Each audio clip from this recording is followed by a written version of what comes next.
let's see.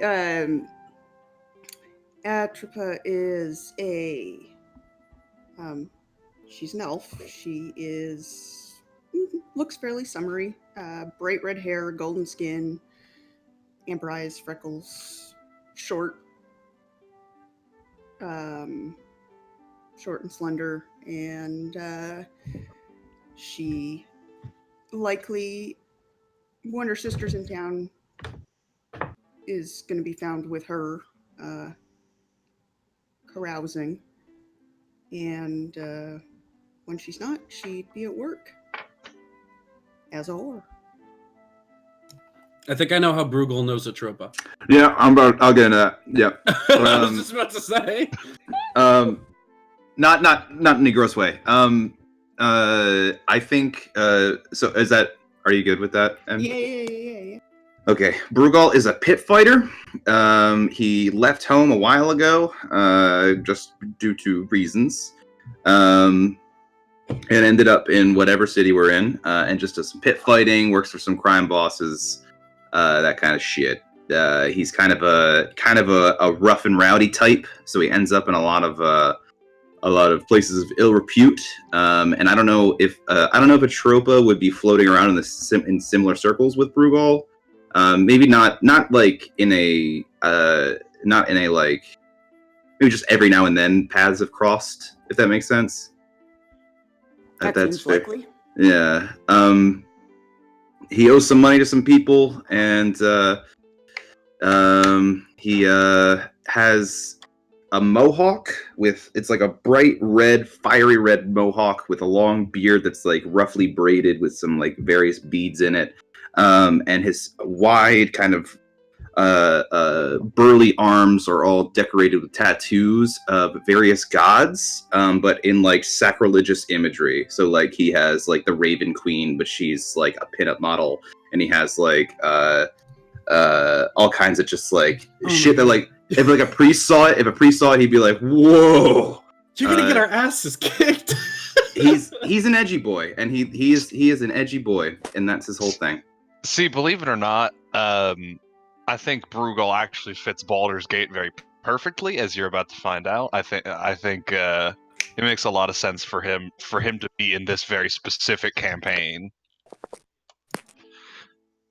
That's it for him. You good? Yeah. Yep, that's it. Delgada's a clean-shaven dwarf on his head. He has a huge beard. It's very curly and big, like a Santa Claus beard. Goes all the way down to his stomach. It is regularly cleaned and regularly bound into a little bit more of a tight bushel of braids. It kind of looks more like a pretty bird's nest, or like, think of what Princess Leia does on the side of her head, but he does that on like his chin and like making it look like a bundle of roses, basically. Because it's nice bright red hair. He wears pretty simple armor. He's got this big ass warhammer that looks more like an anvil than it does like a warhammer, like an anvil on a stick. And he seems to constantly be frowning at things and has very strong opinions on things, but is generally like a pretty sweet guy, and is just trying to look after people. So like if you tell him like, yeah, I'm all right, he'll be like, yeah, okay, that's fine. I have a feeling he probably met Atropa because he was just looking around the spaces he knew his brother would be, met her, and was like, hey, do you know this guy? And she's like, yeah, if that's all right, Emily. And then we ended up becoming pretty good friends, or whoever else, So yeah, he's nice. He's not exactly like he's firm on subjects, but he's not like an asshole about them. Him and his brother are kind of like both strongly opinionated, but in different ways. So I know Atropa is a bard and Delgada is a paladin, correct? What is Brugal? Oh, Brugal's a fighter. I suspected much. I just wanted to, reconfirm. Yeah, dual wielder. He's got 2 swords on his back, like a cool guy. Yeah. What about Mrs. Doing shit the hard way? Doing shit the hard way. What a unique name. That's the full name. My character is a dwarven monk. Lots of dwarves. I like it. Yeah, yeah. Yeah. And do we want to go? Are you done? Do you want me to go ahead and give you the spill of my character? Please go ahead. Okay, cool. Hjalma Thorgravek, is her name. Yeah, I'm gonna need you to change your nickname because I'm absolutely gonna forget how to pronounce that. Okay, that's all right. I'll go ahead and change it now. Hjalma Please and is, thank you. how you spell it is Hjalma. Hjalma. So I'll go ahead and put it in chat.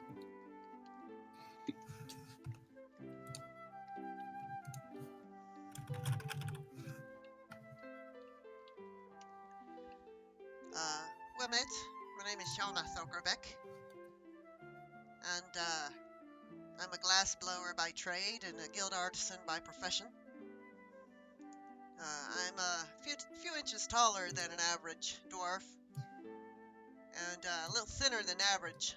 I've got these corded muscles in my arms and legs, and I have a thick neck with wide shoulders. Got a small waist with wide hips. My skin is a reddish brown, and my eyes are dark chocolate. My face is heavily lined with wrinkles, and it looks as if I've spent a lot of time in the sun. I've got these thick black dreads that fall nearly to my hips, and I have a bit of a patchy growth on my chin. I can't really grow a full beard. I have trouble with that. I'm sensitive about it. Don't ask about it. As she stands there, she kind of gives off this bitter, sour scent, kind of earthy, and at closer inspection, you can tell that she has like black under her short trimmed nails and smudges of the same color across her face and neck. It looks like charcoal. And she has a few scars on her right arm that look like burn scars. She's wearing this crimson colored tunic that is a bit too small for her, and with the sleeves having been either sheared off or ripped off.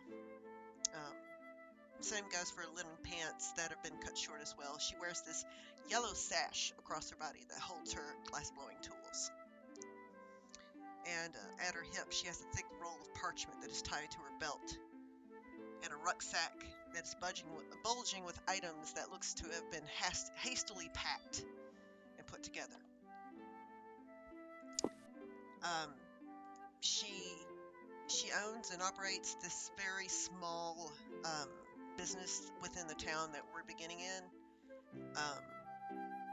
She doesn't really make a lot of money, but art is her passion, and glass blowing is something that she's good at, and that she has taught herself over many years.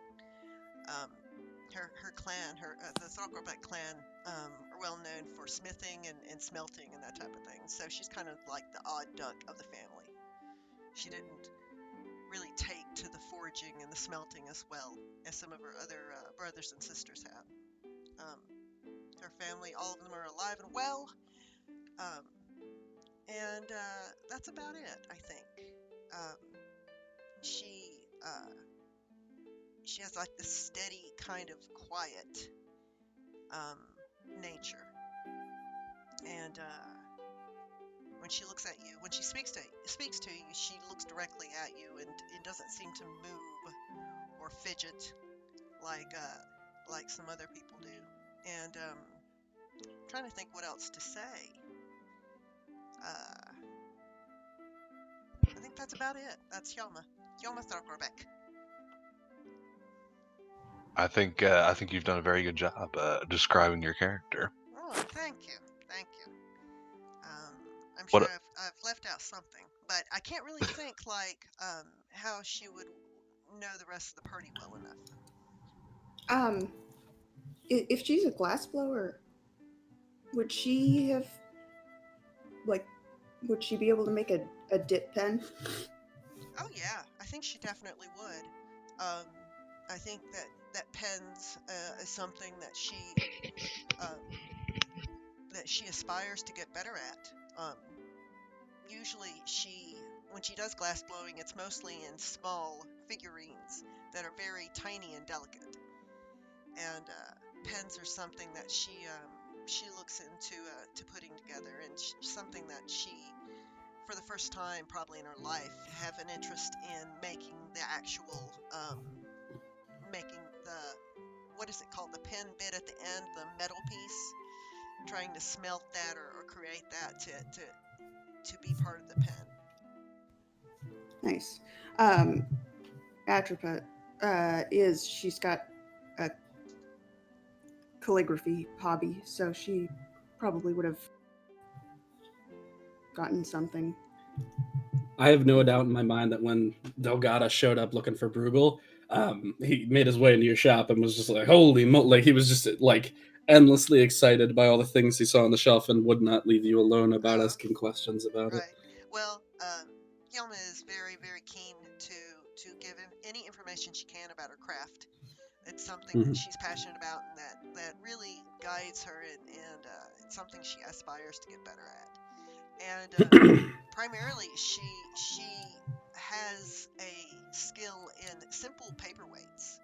You know, and a lot of people will come into the store and be kind of confused because they would think, you know, like the small people of the street or farmers or that type of thing, they just see a lob of glass, but the colors that she creates in them look like sunrise and sunsets, some brilliant greens like the pastures outside the city. And so yeah, and I was going to say that she would have as a quarterstaff her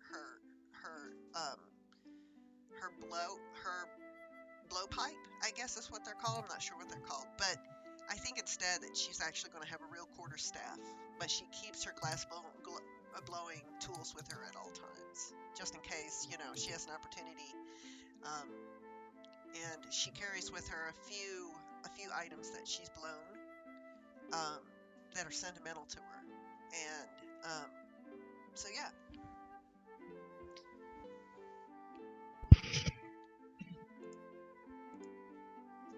I like her a lot. And just heads up, this this campaign will be taking well, at least part of this campaign will be taking almost in, and I say almost, it will be entirely be taking place inside the walls of Baldur's Gate. Okay. Now, what about our Strawberry Lapperton? So it's Strawberry, but everybody knows her as Berry. Nobody knows her full name.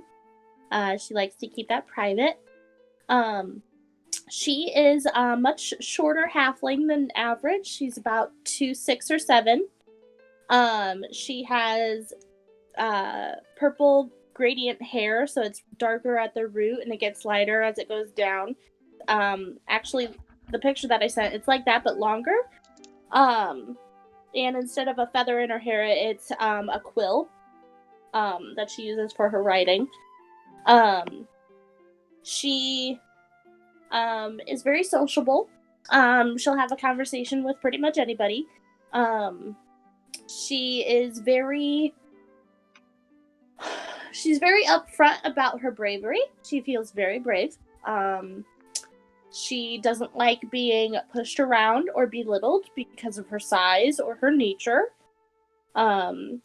If she's not being social, then she's probably nose deep into a book. More likely her spell book.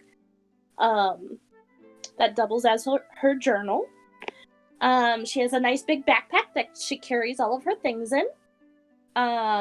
Though she is on the hunt and talks frequently about being able to purchase a particular treasure known as a bag of holding, so she can carry her book collection with her. And yeah, she's just very sweet and kind. And her ladybug familiar, which is named Rain, but it's spelt Ryne. Short for rainbow,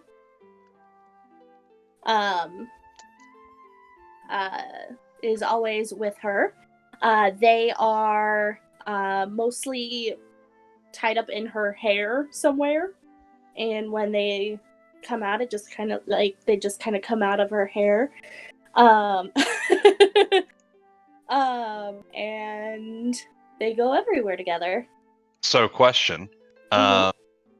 Are you? Is it an actual ladybug, or are you using the stat block of a bigger creature? Is this an So- abnormally large ladybug? No, it's an actual ladybug, and I was gonna mention that to you. I could just use the spider stat block because then it would only have just 1 HP, and instead of giving them a climbing speed like a spider has, it'd be a flying speed instead. Well, I think if you wanted to, you could use like a raven stat block. Oh, okay, a hardy ladybug. Cool, thank you. Yuma says, I reckon that'd make a nice piece of glass, your ladybug there. You want to turn my ladybug into glass? Well, I could do a small trinket if it's something that you have an interest in. Oh, I thought you wanted to turn them into glass. No. I wouldn't want that. No, of course not. No. It would be a small fee, of course, but you see, I'm always looking for something, for any inspiration. That's what an artist does, is looks all around the world for inspiration. And I like the colors there. What is that? A red or is that a brownish ladybug? It's red and black Red and black. with right. a black. Yeah, she looks like a traditional ladybug. I keep calling her she. She doesn't like. They don't like me using those kind of pronouns. Right. So Right.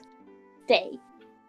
And also, she probably would have came to your store to pick up a halfling-sized paperweight. Okay. All the other paperweights are too big. Oh my god. I can't push them. I am Sorry, very Rob. strong for a halfling, but oh my goodness.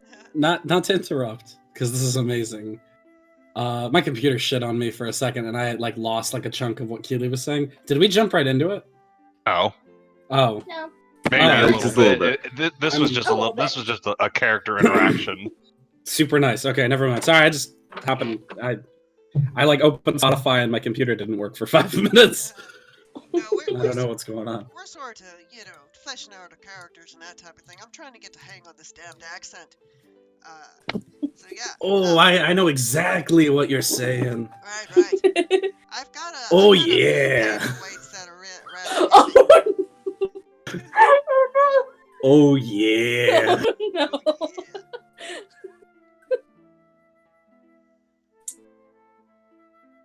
You know, talking's kind of like an art. You gotta work on Chasing a it. And you gotta move around it, and you gotta work with it with your tools, and you just gotta Jake, let I'm it sorry, go. I'm gonna have to quit. I swear to God, when I came up with this, What do you Sounds a think? little bit like a wrestler, like a. I'm supposed to. Do I look like a guy with a plan? I'm going for. I'm not. I Going know. For that. I know. You told me what you were going for before, and you Go for had it. Macho Man. You had it. Oh, You yeah, had Macho it. Man, exactly. Guess That's what? I don't exactly want what an ape heard. Macho Man the entire time. How did it go Joker? What does that make it? Like I don't I understand. don't know, but that was the first, It's- like the first thing you said. Just like it reminded me of the tone, and it made me say what I said about chasing cars. Jesus, that's not. Nah, I wasn't going for that. Oh yeah. There you go. I wasn't sure for a second. I'm like, is he? If I keep saying "oh yeah" every sentence, then you'll know who I am. Is he role playing the Kool-Aid guy or something? I don't. No, I'm Delgada. Delgado. So I like Michael's idea of that we witnessed a crime, but what if we witnessed it while we were all in the store? That could be fun. Oh yeah. Like we Store were there crimes. for different reasons. Right. Now we have a reason for Amy's character not to have a store anymore because we witnessed it get burned the fuck down. Yeah, that's part of her. Sorry, her- Amy. No, that's okay. That's actually part of her backstory. Well, part of her. I think that's her flaw is that she That our store burned down. Yeah, pretty much. I rolled for it, and that's the one that came up. But I used "This Is Your Life" on her backstory, and it's actually pretty cool. That's fun. She what the party doesn't know is that she is grieving over a tragedy. A family member had committed suicide. Close. What's up with all these grieving dwarves? Yeah, we're all got some baggage Speak for yourself. carrying around. We're gonna sing some sad songs about people, you know? And her backstory, "This Is Your Life" says that she was born on a different plane. So I'm thinking maybe she actually was born in one of the layers of hell or something. Oh, So it's an outer plane that she was born on. So maybe something like Mount Celestia or something like that. Now could that's I have something been we'll have born in a Spelljammer that's something planet? we're gonna have to Yeah.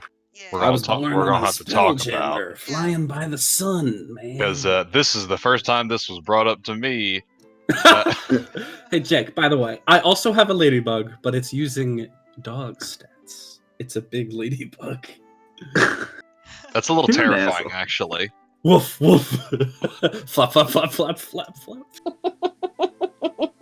Dude, a dog-sized aphid could take over the world.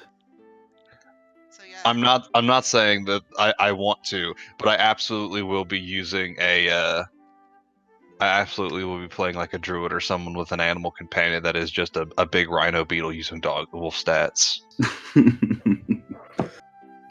I'll let you use dog or wolf stats on your tortoise as long as you don't name it Young Sheldon. Oh, that's funny. Oh, no, actually, no, it's funny. That's not, I don't need to make that deal because you're not playing if you call it Young Sheldon. Oh, it's been Forgot nice about knowing that. you, Michael. Yeah, it has been, hasn't it? Young Sheldon. I took Theremin proficiency. I was thinking about taking Dulcimer proficiency, but Smith's Tools, I've technically never done that, so I'm going all in on the classic dwarf. Because the point is that Brugel's like not the classic dwarf, and I'm the classic dwarf. I think I'm the Dulcimer thing is my that doesn't main wanna- proficiency. every time I've seen a dwarf play, the player is like, "This is not your typical dwarf."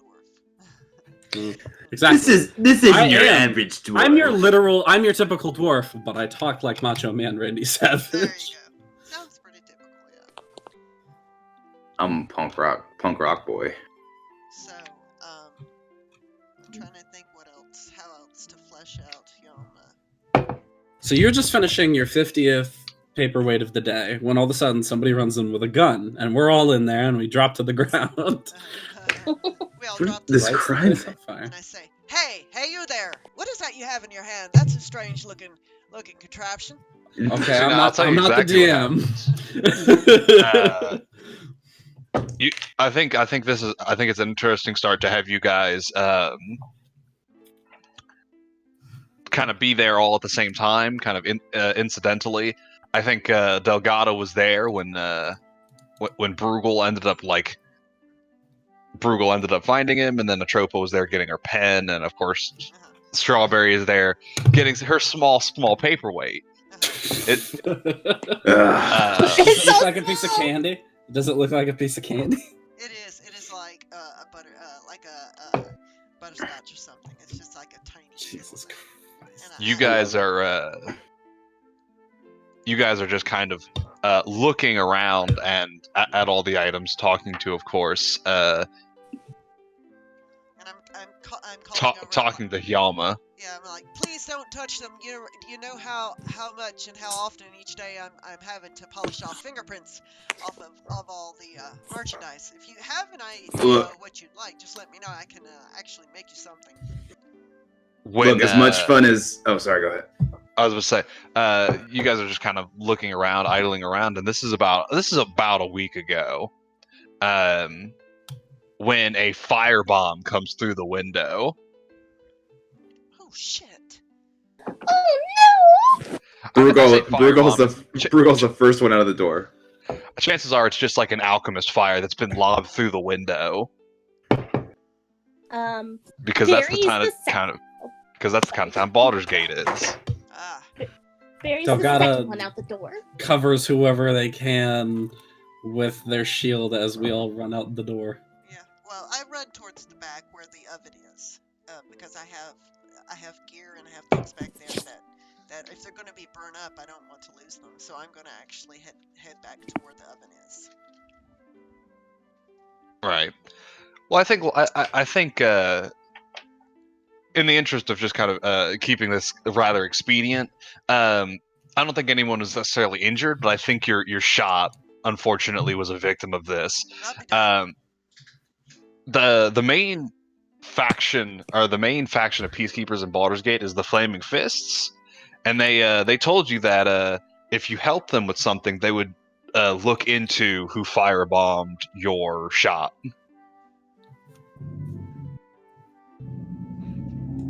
Thank Can you, Car. Can I possibly do insight to see if it's actually those bastards that took part in the firebombing or something like that, or do I know already that they have done it? Well, I think the thing is we don't know who did it. The Flaming Fists are just going to be investigating it. They'll look Also- into it if you'll look into something for them. Right. Is this just Jake narrating to the point that we're allowed to play, or are we playing along? Like I don't. No. This is just kind of like I said, to keep things expedient. I'm about to do the big intro spiel. Oh, sweet. Okay. This is, like I said, this was about a week ago. Now, are you guys ready for my intro spiel? Take a Yes. cup of water. We want to hear you sing. Hey, listen, no, the singing comes later. Hell yeah. Welcome to Baldur's Gate, a veritable nest of rats and vipers clinging to the rocky slopes overlooking the Kayantha River. From their high perches in the upper city, the local nobles, known as patriarchs, gaze down with veiled contempt upon the common rabble in the grimy lower city, which hugs the foggy harbor. The whole of Baldur's Gate reeks of blood, crime, and opportunity. One can easily fathom why pirates and traders are drawn to this place like flies to a carcass. Following the river farther east would eventually lead to Elturel, capital of the Holy Land of Eltugard. Or, at least that was the case until a few days ago. The flood of refugees from Elturel has gotten worse since news first arrived that the city has fallen. Everyone is saying Baldur's Gate is next, but no one truly knows who or what claimed Elturel. The Patriarchs pay a mercenary army called the Flaming Fist to protect their interests in Baldur's Gate, and by extension, the city itself. The Flaming Fist has gained even more power since their charismatic leader, Uldr Ravengard, claimed the title of Grand Duke a few years ago. Apparently, Ravengard is missing. In his absence, the Flaming Fist has sealed the city's gates to staunch the flow of refugees. No one is allowed in or out. All of this was brought to your attention shortly after you were drafted by the Flaming Fist to help defend the city. Your orders are to speak to Captain Zaj at the Basilisk Gate, which pierces the city's eastern wall and takes its name from its various statuettes that rest in the niches and perch atop its battlements.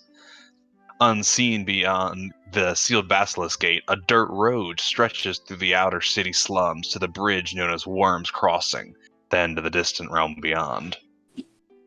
Dozens of Flaming Fist soldiers are trying to control an angry mob of commoners eager to leave the city. Armed with only a vague description of Captain Zaj, a tall man with long black hair and a leather eye patch, it takes you a while to find him. A fight breaks out between the soldiers and commoners, and you finally spot the one-eyed captain as he wades into the fray and begins throwing punches.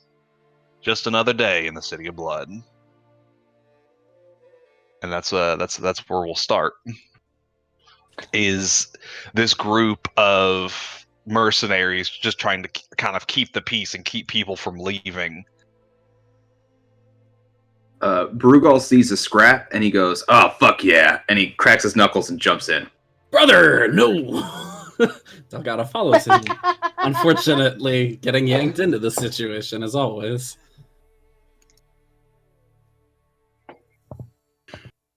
So I have to ask, this is very much like a situation where the Flaming Fist have a definite upper hand against they are trained soldiers against like commoners.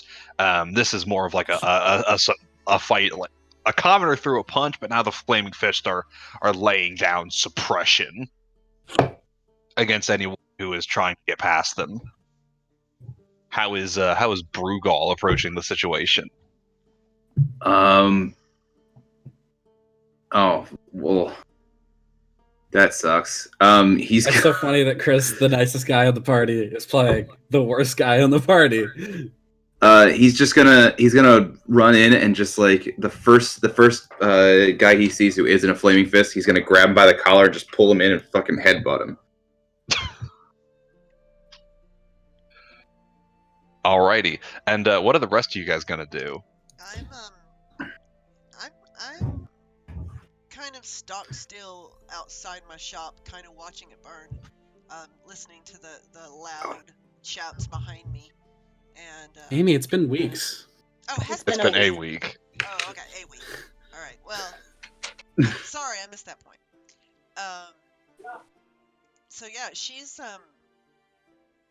I think that she's trying to calm the crowd. She's trying to speak to what's so funny? Brugal is very much doing the opposite. That's Right. why Yeah, it's no, funny. We're at odds. All right. It's just funny. All Or right. like Bruegel and you were on the opposite end, and I feel like everyone else is like trying to mediate that whole thing. Like, all right, oh god, no, it's getting bad fast. Cry some more. So God is just trying to protect his brother while also stopping his brother. What about Barry and Atropa? Barry's gonna cast Mage Armor on herself.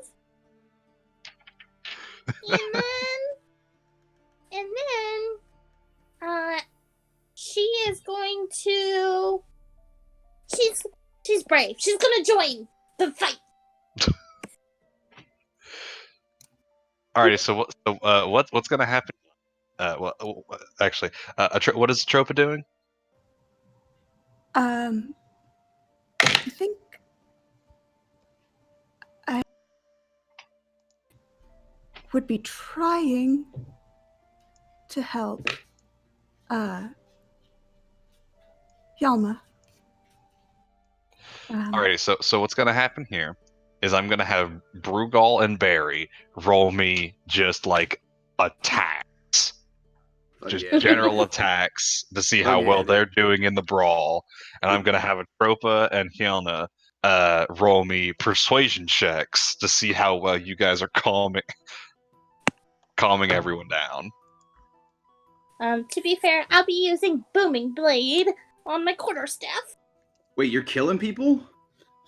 I'm brave! Keely, that kills people. Keely, What? Keely, you killed Keely, that kills people. Brutality. That kills people, Keely. You see, Barry really enjoys that Okay. when she's in a position of power, she can beat. See, up little whoever did we know she Barry's wants. chaotic evil. Barry wants to wait. get back at I those like- who hurt her. I like the idea that she actually does end up killing somebody, and then Oh. no wait, hang Oh my on, and then God. Bruegel just looks at her and goes, "What the fuck are you doing?" And she's just like, "I So, okay, so what did Hyuna roll for? don't know." What am I rolling? What was that? You said persuasion? A persuasion check. Yeah, and like I said, Barry's just gonna go ahead and roll me an attack. Cool. She rolled a 13 on that. I have the character sheet. I'm going to go ahead and put it in the chat in case you wanted, or whoever. I don't mind if everybody looks at it, but I'm going to post it in the chat just so it's out there. I rolled a 14. Alrighty, so that Atropa and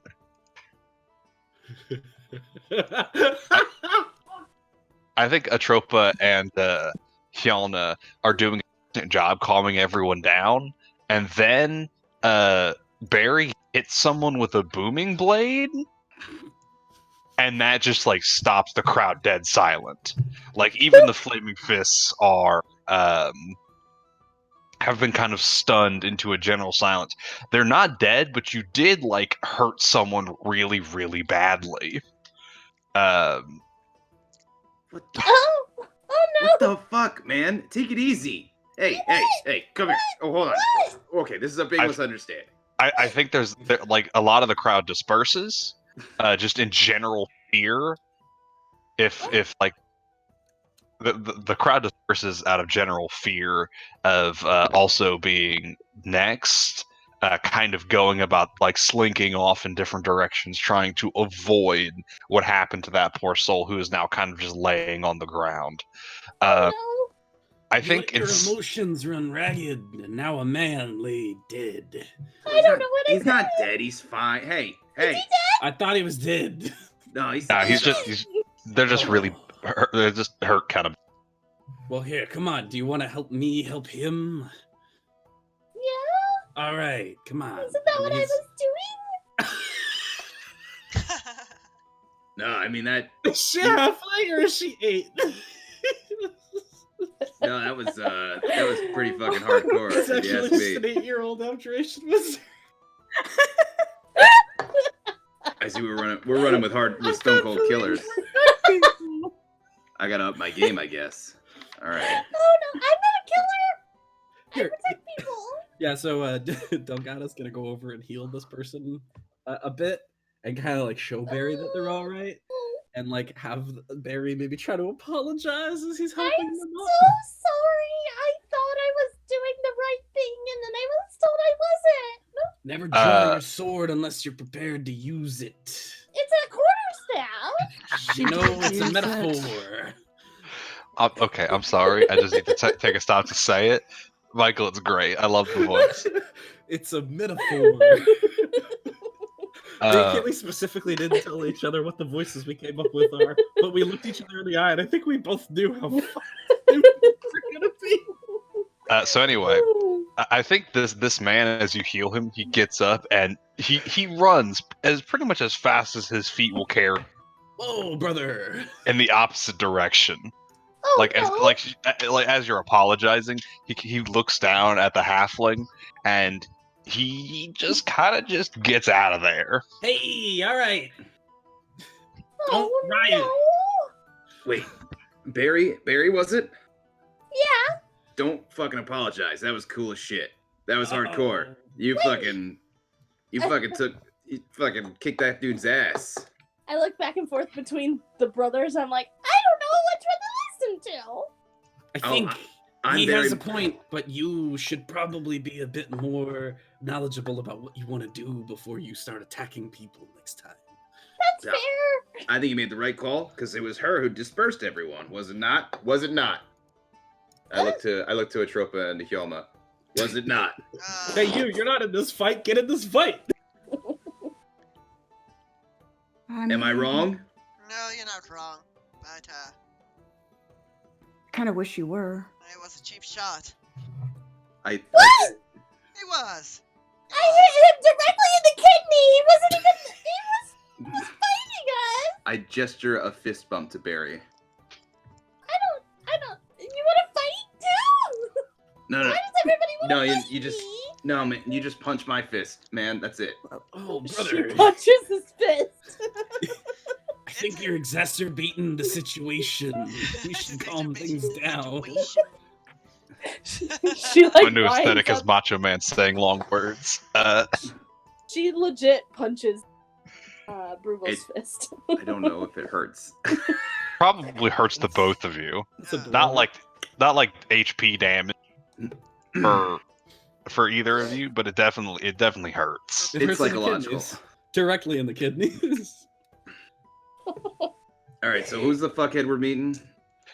You are meeting Captain Zaj. Like I said, you've recognized you kind of picked him out of the crowd as the fight was beginning, but now he's just kind of standing there, wiping some blood off of his exposed fist from a commoner he had pummeled. Yo, what's up?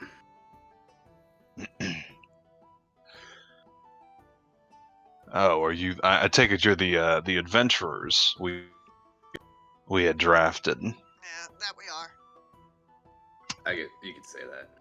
Are you? I take it you're willing to help. Right. Well, anything for Baldur's Gate, yeah. Well, I'm willing to Oh, get paid. Bit of a help for help situation, ipso facto, favor for favor. Right. Well, this city's always been good for me. Well, the refugee crisis, says Captain Zaj, has stoked fears that Baldur's Gate might be the suffer the same fate as El Turel, which nothing remains of but a hole in the ground, apparently. Our Grand Duke, Ulder Ravengard, was visiting El Turel on a diplomatic mission when the city was destroyed. And I don't think it's a coincidence. The Knights of El Turel call themselves Hell Riders. Few of them escaped the destruction, and we think they're somehow to blame for El Turel's downfall. What a bunch of fucking self-righteous rabble-rousers. We're arresting them on sight, but that's left us short-handed to deal with another problem, and for that I need your help. All right. What is this other problem? Well, Baldur's Gate has long been plagued by the followers of the Dead Three, the gods Bane, Baal, and Myrkul. I thought we would wipe them out, but apparently not. These purveyors of fear and death are taking advantage of our current crisis to commit murder sprees throughout the city. As appointed deputies in this matter, you'll have license to kill these wretches on sight, find their lair, and wipe it out. Eliminate anyone who gets in your way, and don't worry about collateral damage. Fucking all right. What were those names again? Don't worry about it. If you do what I say, I'll see that you each receive 200 gold pieces, in addition to my gratitude, which is worth considerably more. I think it was Bane, Baal, and another one. Myrkul. Myrkul.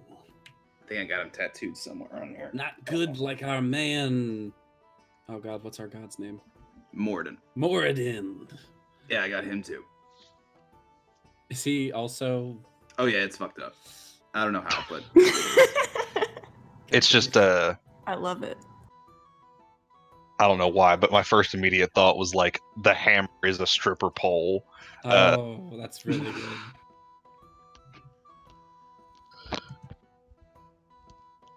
Could I do a check on the Dead Three? Have I heard of them at all? Go ahead and roll me a religion check. That's not one of my strong suits. 5. You've heard of them. In relation to what? You've heard of them. You've heard the names before.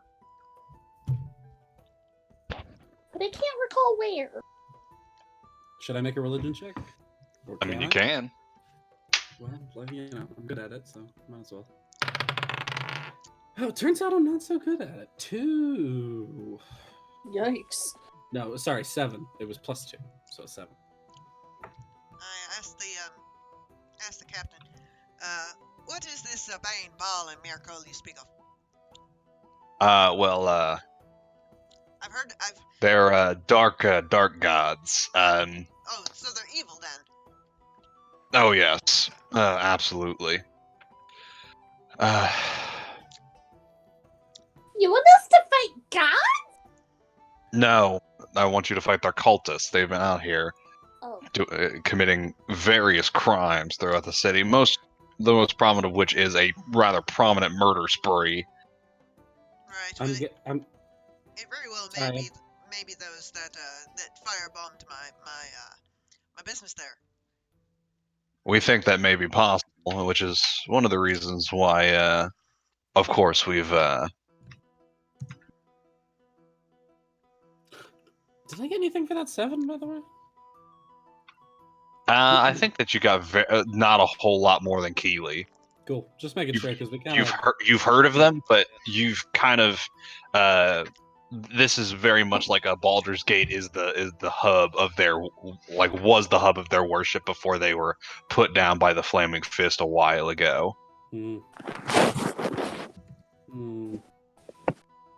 But to answer the question.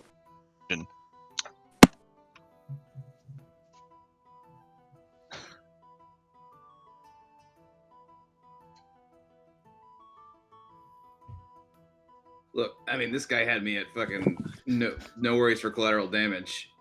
But long story short, Bane is very essentially you have I was just gonna say, you guys are shitting over Jake right now. He's literally private security. Oh. Yeah. Yeah, Jake, that. to go back to our game, Uh, I do want to mention I took the Sage background, which gives me the feature researcher. So Yeah. when I attempt to learn or recall a piece of lore, if I do not know that information, I often know where and from whom I can obtain it. You know that there's. Just like hearing Jake pause, I was like, what's he gonna say? But you know that you could probably find that information out from like a priest in the city, somewhere. You get the feeling that having dealt with this cult before, like this city having dealt with this cult before in an event kind of similar to this one, that the priests are kind of well read up on.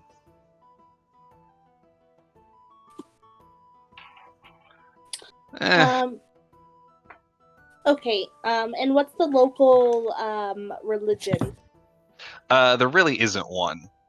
Okay. I think the most prominent religion is I'm not sure who the Faerun god of like seas and storms are. Talos? Umberly. Yeah, Umberly. But they are definitely like a very prominent religion here because this is a very harbor heavy town. We should go there. Where? You didn't really say anything. You just thought for a moment and yelled out, yes. "We should go there." We should go to the local temple. The priests will know more information. I'm sure of it. Oh, Well, if you're talking about leads, I have one that you might be able to follow up on, as well as this priest idea you guys are going on about. Please tell me it's like a dark, dank underground with seedy people. A few blocks from here is Elf Song Tavern. A spy named Torina hangs out there, gathering rumors for the Thieves Guild. She owes me a favor, so tell her you work for me. Ask her what she knows about the Dead Three, and for the love of Balderon, be nice. Torina has dangerous friends.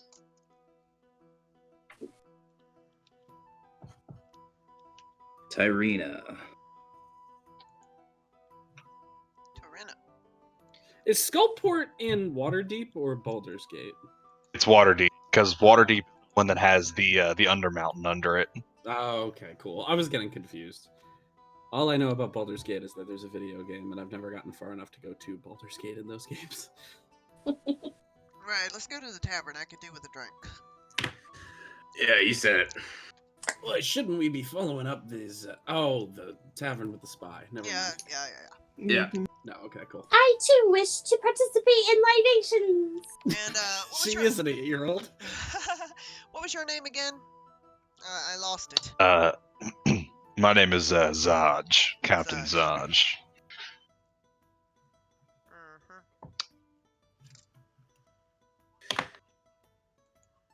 Well, nice to meet you.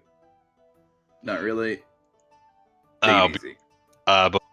Before you leave, he reaches into his pack that he's kind of carrying on his hip, and he pulls out 5 copper badges that bear the insignia of the Flaming Fist.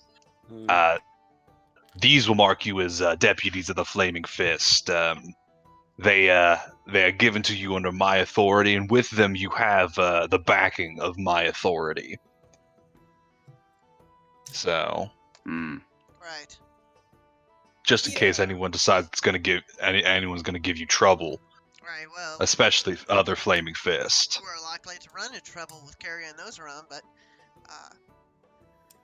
thank you, regardless. Barry pins hers inside of her vest. Dogata just grabs it and puts it away. Yeah, it doesn't have like a pin or anything on it. It's just like an insignia. That's like an affinity badge. Wait, I totally told myself she wasn't a cursor. Okay, she didn't swear. Ah, balls! That's balls. Mm. Everybody has different. Yeah, I get it. Standards. That's also Ball- like saying I like think she language meant- is different for everyone. Ball like the god. Like, Yeah. Satan. I use it all the time. No, I get it. Satan's. Satan, I mean, like, Asmodeus. That's a lot. I know what I said! Ball's a good one. Ball's, it's a short, punchy word. It's like piss. You know? Or like ass. Yeah, so that tavern. Yeah, let's go there. Your brother's being weird. Fuck. He does that. Alright, I'm sorry. no, I'm not. Chris or the character. No, It's just no, every no. time Chris tries to be nice, he has to have like the inner character come out of him and be like, "No, you're not nice." No. It's just Chris's inner Spider-Man 3 Tobey Maguire. Yeah, Oh, God. I just danced down the street. On the way there, Barry kind of waits back a little and goes up to Atropa. Did I do something wrong?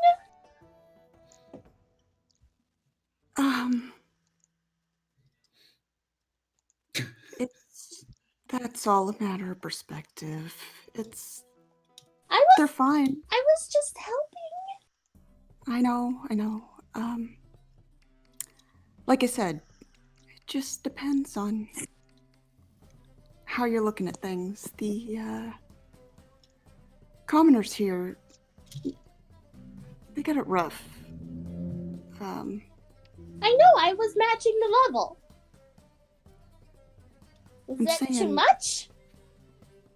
I'm saying, I have opinions about the Flaming Fist that I'd rather not say out loud right now. Oh, you think they're jackwagons? That is That's a new one. the nicest way you could possibly put it, yes. That's usually how I try to put things. Well, maybe just Pull back, a little is bit. what you're saying. Yeah. Okay, I can Yeah. do that. I mean, unless someone's attacking you directly, Oh, protect yourself. of course. I'm good at that. I can tell. Okay, let's go have beer.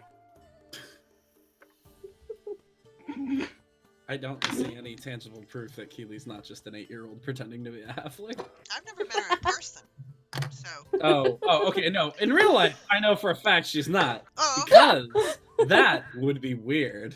That would be weird.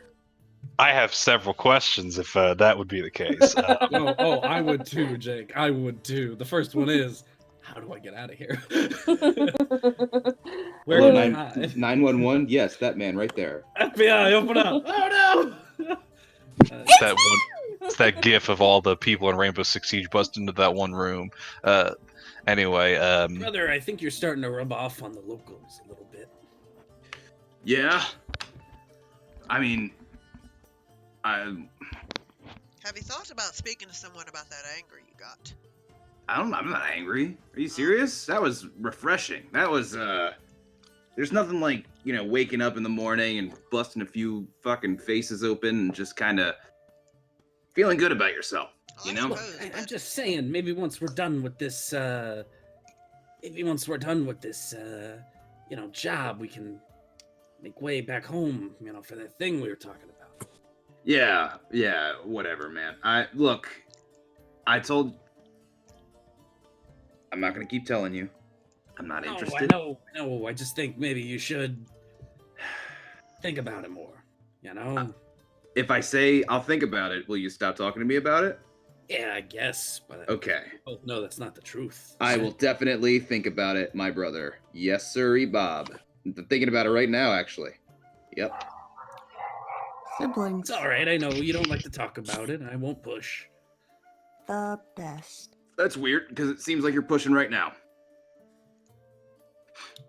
Let's get some beer. sounds good. Onward to to the Elf Song Tavern, please. Anyone who is familiar at all with Baldur's Gate can go ahead and roll me a history check to see what you know about the Elsong Tavern. All right. I've lived here for a little bit. I don't think Barry's from around here. Yeah, same. That's 5. 18 for old Brugal. Brugal, I think you've been here. It is it's a pretty decent, it's a nice place. It's one of the nicer taverns here in Baldur's Gate. And you were about to ask a question? No, go ahead. What about Atropa? Has she been around long enough to? Yeah. Sorry, I just saw the roll. My bad. Well, also, I don't know if that would be affected by my. Well, no. Her Background chosen is- profession. No, because it's pretty much just a tavern. It's like I said, it's actually one of the nicer places here in Baldur's Gate. What you know about the tavern is that it's a fairly nice affair. Its owner, former adventurer,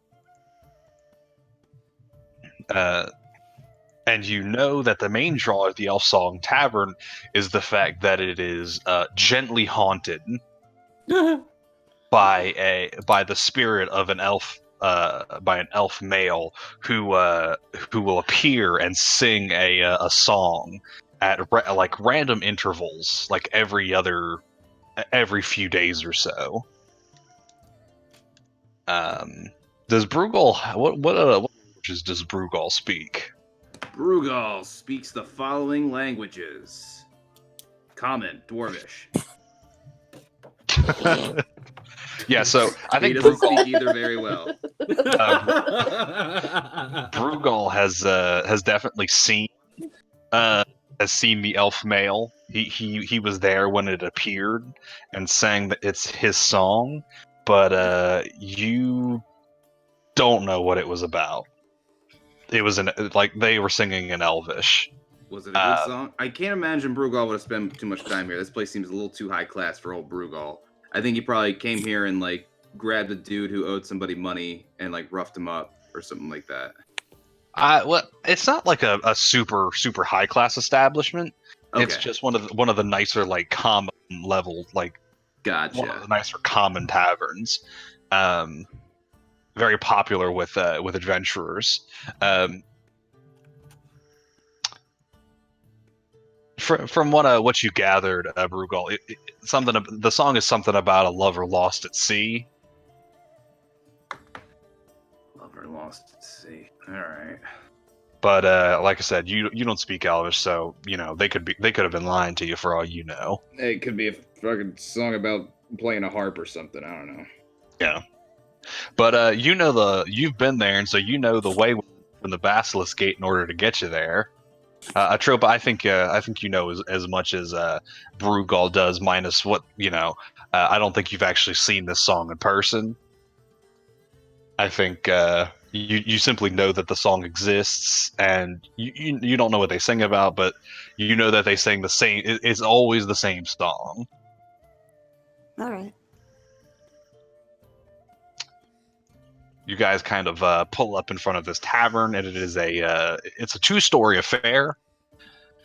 Where the top level is smaller than the bottom level, and it has formed a kind of where it has a almost like a porch kind of vibe to the front of it, and sitting on top of it, instead of a hanging sign or what usually denotes a tavern, is a large sign kind of painted across the front of the building saying the Elf Song Tavern in kind of a curlier script. Standing in front of the door, which is it's a door that is on hinges that swings both ways. And standing in front of it is a suit of armor that appears to have been rusted and kind of dirtied with both dirt and blood kind of across it, but has generally been kept fairly well maintained. on one side, and on the other side is a large half ogre woman, just kind of standing guard over the doorway. What's up? I'm doing a lot of... I'm sorry. This is like post taking a hit, brutal. Like Are we going in or what? You're the one who said hi to the half ogre. Just kind of I'm just nodding my head and stepping through. You step through, and you are greeted by a kind of it's a calm sight as far as taverns in Baldur's Gate go. It's fairly busy. You enter into the main tap room, and it is an affair that has three round tables directly in front of you.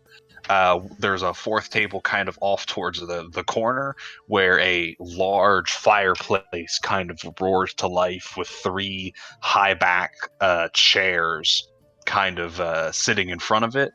Next to that table over in the corner is a large kind of wooden sea chest that Brugal knows to contain several just kind of games like chess and like several well-used decks of cards. Off to your left as you enter, you see a trio of private booths, all of which are occupied. Behind the bar is a half-elf man who Brugal knows to be the owner, even though you don't remember his name, and two humans, both male, kind of run to and fro, collecting glasses and bringing out meals. Off to your right, just before you reach the fireplace, is a set of stairs that go upwards into the second floor of the building.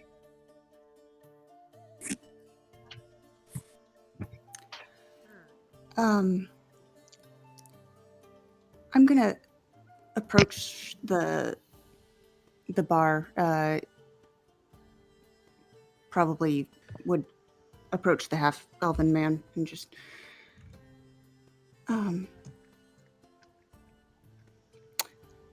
we've been sent to find Tyrina, and I'm just gonna kind of I've got the emblem in my hand, and I just kind of show it a little bit. Yeah, he kind of nods and says, "Hey, listen, if are you looking for trouble?" God, no.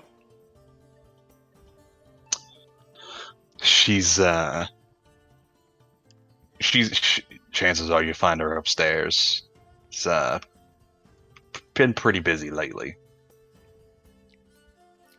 especially with all the refugees coming in. Yeah. Can I interest you in a drink in the meantime? I'd like to actually get around for everybody. Our house special is Elverquist wine. Okay. That'll work for me. I think the rest would probably take ale. Right. What kind of ale you got on tap? We don't have taps. But we have a nice watered. We had a shipment of some ale from Waterdeep recently. New brewery opened up there recently. I decided to take the chance on trying something new out. So you'll have to let me know how it tastes. Yeah, I'll have a tankard of that, please. No problem. That from my sister. That'll be 1 silver piece for the wine, and it's 1 silver piece for a pitcher, and 2 copper for a glass of both the wine and the ale. I'm gonna hand him a gold and call Hey, it. listen. Hey, listen. Your folks are all right by me, and He just kind of puts a picture of both on the counter and says, "If you need more, come back." Many Well- thanks. Thanks, Tropa. And I'm just gonna grab that pitcher of ale and just find a table. Delgado just like raises his mug and keeps walking. So he said that the person we're here for is busy and upstairs. Hmm. No, he said it's gotten busy and that she'd probably be upstairs. Oh, okay. However, the first floor here is fairly populated. Brugal's going to be finding a table. Which one would you like to sit at? Go ahead. I'm going back and forth and being the asshole who walks up to one of the booths. I mean, you certainly can. Because you said the booths were all taken. Well, a lot of the booths were. If there's an It's open just- booth, he'll take that. There is a booth that is only occupied by a single. There is one booth that is occupied by a single halfling that is just kind of sitting there with a pitcher of Elverquist wine, pouring cup after cup, kind of tumbling a coin in her hands. I'm just gonna walk up right to that table. Hey, you're in my booth. Oh, brother, no. Hello. All right, I got this. We want to, maybe sit down with you if that's per chance allowed. She looks at the two of you and says, why you want to sit with little old me? I don't want to sit with you. He does. I want you to get up. Well, that's And not I was happening. trying to mold his rude comment into maybe more of a polite one. So if you'll excuse us, I grab his arm and try to, walk him towards an open table. I don't move. There actually are no tables, but there is another one that is fairly kind of just empty, same as this one is, with only a single person sitting at it. These tables each have 5 chairs. This person, however, seems a lot more friendly. They're kind of drinking jovially, listening to a bar. The sounds of music that are kind of wafting from upstairs. Come on, maybe this one will be a little more to your liking. I just stare at the halfling. I kind of snort. I turn. She smirks at you. I walk away. Why you gotta be such a rebel rouser? I like that one. That's what I fucking do. It's starting to turn snake a little bit. As I walk past the booth, I just shrug my shoulders at the halfling, and in halfling I go, "Sorry." Well, man, you got to show that you're the strongest one in the room. Otherwise, people are gonna walk all over you. You're walking all over people, and she showed you that she was stronger of wills. No, you fucking undermined me. And if you were strong, would you let me hold you back? Or are you a little weak inside, my brother? You want to play this game? All a Oh! little weak inside. You just Lord. gotta find that part of you and hug it close. You gotta love yourself. Yeah. You know what I'm Yeah. What? You know I'm right. I can help us find Tyrina. That's probably a good idea. We all can just sit here. Chris, you eating pretzels or something? I have a Pop-Tart. Oh. It's in character. I know, in character, Brugel's just grabbing pretzels off table. Yeah, I just take a pretzel bowl off someone's table. Fucking hilarious. Fucking I know paladin my ass bitch. pretzels. So yeah, we just have to sit here, but I'm not gonna be able to hear or see you guys.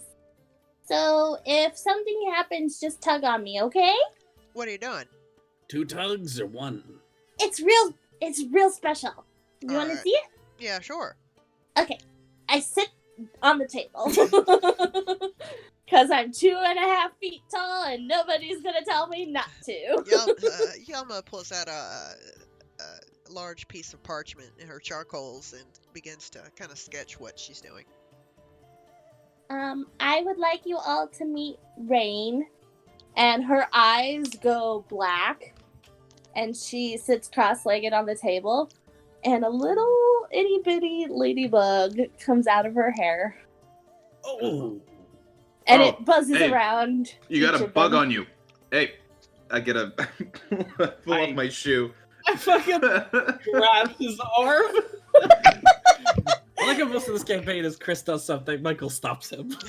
Yeah. And because it's a familiar, I can see and hear through Rain. And so I go, hey, please don't kill her or kill them. They don't like that, and it costs me a lot of money to bring them back. I don't And I don't have follow. it. So hang on just a second. And then Rain will fly upstairs. She flies upstairs and sees that there is another. It's not a tap room, but it is another kind of large open area. Upstairs, you see you actually see a half-orc bard playing Ooh. jauntily on a lute, kind of sitting in the corner.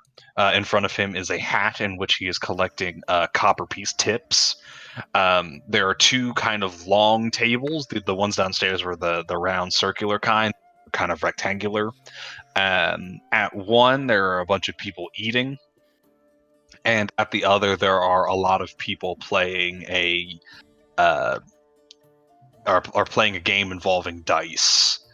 They are playing Baldur's Bones, which is a fun kind of regional game that is a lot like blackjack. Sounds like a red one. Rain will take a moment and stop at the bard and just do a little jig. Yeah.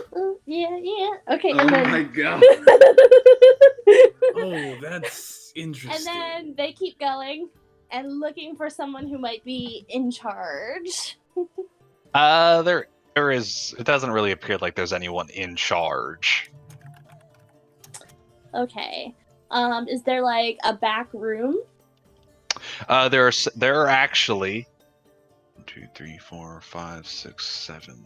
There are 7 doors leading out of this. There are 7 doors kind of like branching off from this room here. Okay. But all of them are closed. Okay.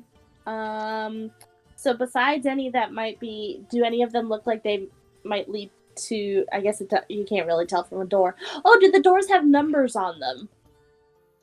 So 2 of the doors actually have pictures on them. Oh, okay.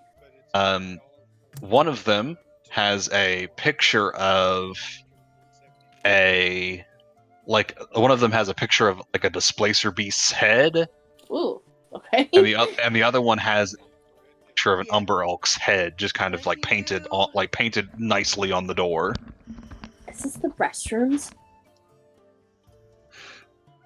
That's weird. Very confusing restroom signs, if it is. That's like an early SpongeBob worthy joke. Do any of the other doors have anything on them? No, but you notice that one is kind of like much sturdier than the others. Ooh. Rain will crawl through the crack between the door and the floor. You find a empty but nice bedroom. Oh. Okay. This would be the door immediately to the right of the stairs. There are 3 in the north wall, 2 in the south wall, and 1 in the west wall. This is the only door in the east wall. Oh no. Okay. I come back to consciousness and I put Rain in her little pocket dimension. So the upstairs is kind of complicated, and halfway through all of that, I realized I don't know what Tyrina looks like. Ah, right. We didn't get a Oh. description. No. But there is a bard upstairs playing a very fancy jig. Yeah, you guys can actually hear like the wafting sound of music coming from upstairs. There's also more tables that are open upstairs, too. Right. We Well, let's could- go on up then. Droba, this is kind of like your scene, right? This is like... Oh yes, I spend a lot of time in fancy bars. I should also mention that there is that in this room here, there is a door that is kind of propped open against the southern wall where the door leading in was. And you can see kind of a lounge. You can see kind of a lounge type in there with a not insignificant amount of smoke pouring out. They're vaping in there. We shouldn't go in. It's very bad for your lungs. It's really against We should fate. probably just. Yeah, look, man, you gotta draw a line somewhere. I'm confused. Atropa, if you want to go up and maybe kind of like, I don't know, do that thing you do where you kind of like ask around and fucking find out information or something. Be polite. I'll probably end up headbutting someone if I do it. Yeah, I know. You gotta know your truth. Hey, it's an important thing. Yeah, I'll go up. I'll go. And there's tables we could See if sit I- by ourselves too, so we're not sitting with these fucking chuckle fucks down here. And I look at the halfling. I don't know. The man you were What sitting are at you the man you were sitting at the table with, who has been just kind of like jamming out to this tune coming from upstairs, looks a little hurt. We could just all go upstairs, you know. Do you Yeah. want us to follow? You know what? You do whatever you want. I'm gonna finish this glass of wine. And then I'm gonna go upstairs and look for, I don't know, hopefully find Tyrina. Or somebody to ask about her. You, like I said, you go upstairs and you see the same scene that Rain did. 2 kind of rectangular tables, each with 8 seats. One of them is full of people just kind of chowing down, and the other one has half of the table filled up with people playing dice. Baldur's anybody- Bones. Anybody look, Where before it was about 7. hey, why not? Do I recognize any of these people?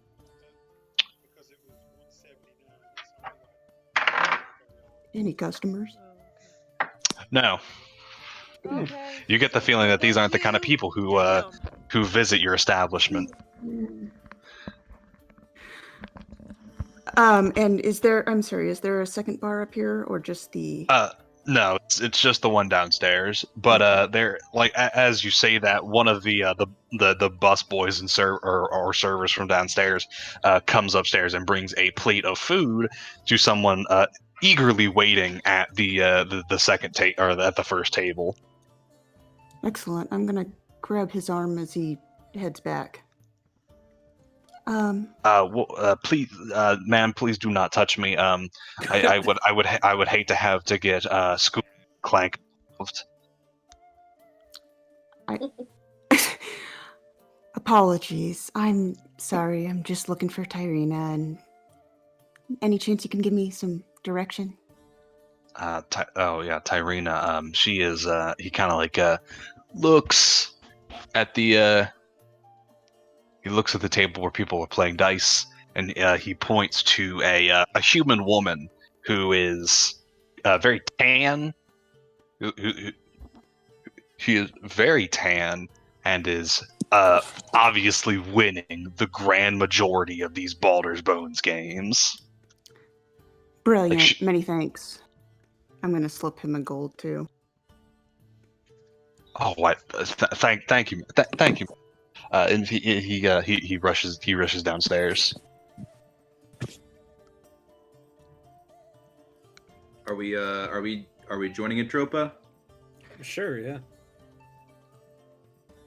I bring Rain and put them back in my hair. I bring Rain back. Bring in the rain! Bring the rain, motherfucker! Yeah. Yama will go upstairs. Sorry, can I get that in Barry's voice? The thing I'm that bringing the rain!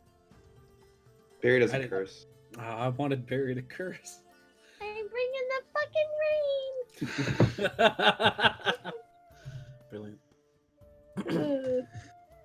I'd probably turn around just to look and see if any of them had followed me up. So if any of you are, Yeah, I think a lot of you guys have followed her upstairs. Yeah, we all followed. Curious. and any of y'all with dice, preferably poorly. I'm good at chess. I'm real bad at it. You guys watch as as one of the bus brings another large plate of food, specifically a big old like grilled fish, to one of the doors on the north wall, wherein someone answers the door, clad in a big, kind of very concealing robe. They take the food very quickly and close the door. Ooh. That's weird. Deeply suspicious. I mean, to be fair, there's just somebody wearing a robe in the bar. But also, to be fair, fuck that guy. Wasn't it in a door? So maybe isn't that like a room? They're in their own room, in clothes that they wear in their privacy of their own room. But whoever they are, fuck them. Let's figure out why they're doing that. I'm just kidding. I I can do that. No. I mean, you can. I don't give a shit either way. But like, we have like a job to do or whatever. I'm so confused. Yeah, Chris, do you think mean means indecisive? I think it means that I do what I want, and I go over to the dice table. Okay. Oh shit. Alrighty, Chris. So here's what we're gonna do. If you're gonna join in, we're gonna actually play a game of Baldur's Bones. Hey, make room, and I just kind of squeeze in next to somebody. Buy-in is 2 copper a game. 2 copper a game. Low stakes ass. All right, I put 2 copper up. Alrighty, so the rules of Baldur's Bones are as follows. Each player puts the agreed ante in the pot. Each player rolls 3d6 play, and then play proceeds clockwise around the table on their turn. A player can choose to stand or roll, in which case a player rolls an additional d6, and the goal is to get exactly 21 or as close as possible without busting.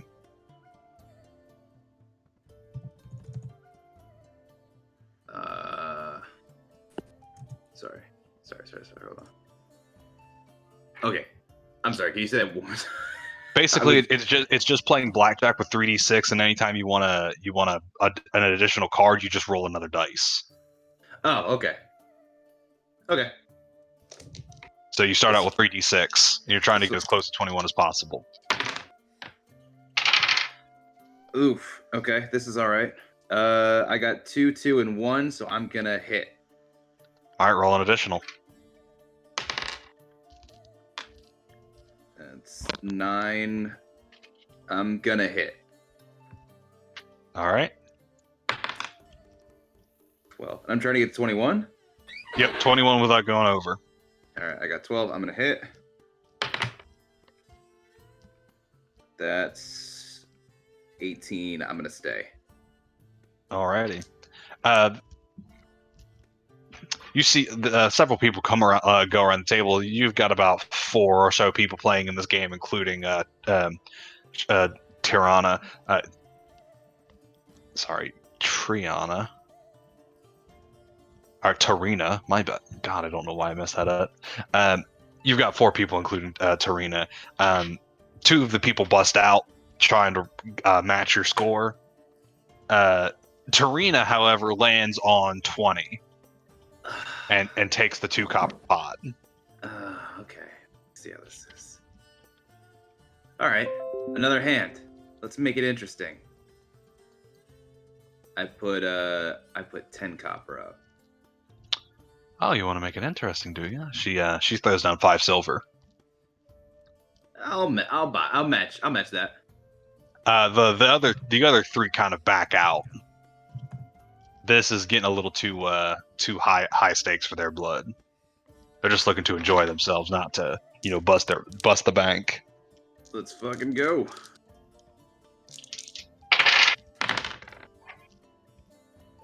7 hits.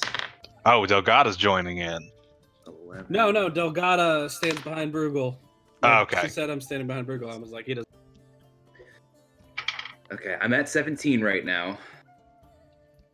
I think I'm gonna hit. All right. I'm gonna hit. I got a really good chance busting. Oh, 21 exactly. I got a 4. I'll fucking take a picture. No, I believe you. She's gonna take a hit. Take a hit. She lands on exactly 21. And you guys What? split the pot. Alright, so I just get my 50 back. Or yeah, she didn't say get my 5. 50. Yeah, you get your 5 silver back. I was doing it in copper. Gotcha. Alright. Want to go again? Maybe a little bit more interesting. She throws another 5 gold on the table. A gold Brother. piece. Brother, Yeah, give me 2 gold pieces. that's all I got left, brother. I'm I'll gonna pay you put 5 back. gold on the table. All right, never mind. Okay. I was gonna do it after a little bit about, but Okay. She smiles coyly at you and matches your bet in silver, but she matches your bet. I've always found that I'm much luckier when I bet with other people's money.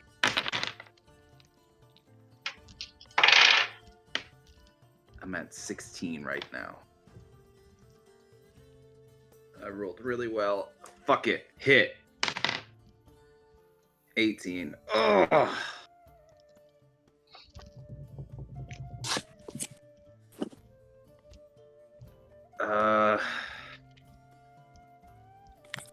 It's not even your money. Go for it.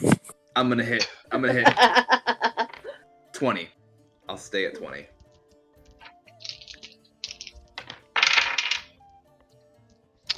All right, she's gonna hit. this is just blackjack, right? Like if I'm not, Yeah, it's just Like, I walked blackjack away with for a second. d6s. oh, that's fun. She smiles at you and she rolls her last dice, landing on just enough to get 21 and take the pot. Well, Impressive. The odds of that are astronomical. oh. Some people make their own luck. Guess I'm glad I didn't lend you any money. I extend a hand. She extends one to you as well. Pleasure taking you and your friend's money. Any chance you might be willing to help us out a little bit? Depends on what you mean by that. And she gives you a smile,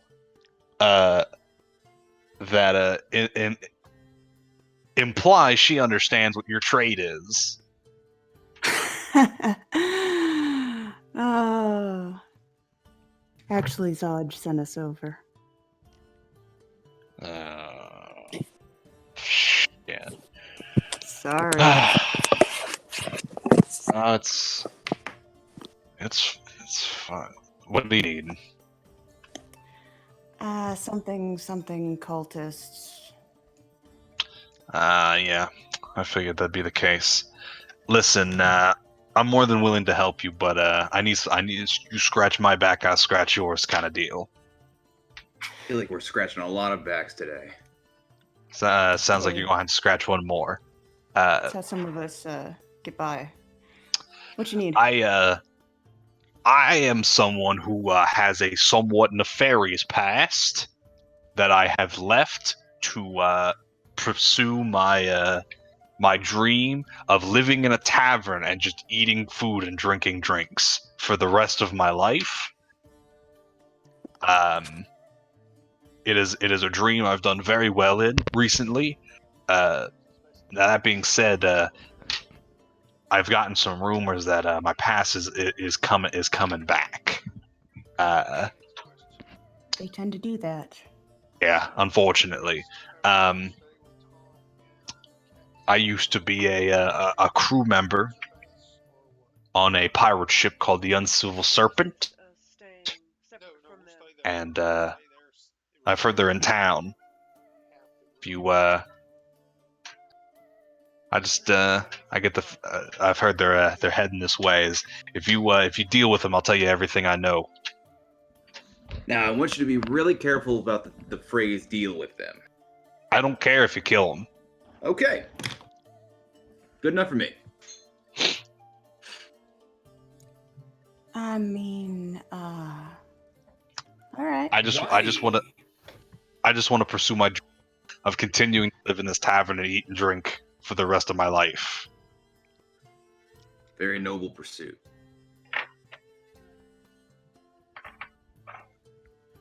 You were All going to ask a right, question, as long as- Delgado? As long as my sister isn't on this ship, I'll. I don't know who your sister is. No, nothing. If she is on the ship, then we'll just send him the other direction.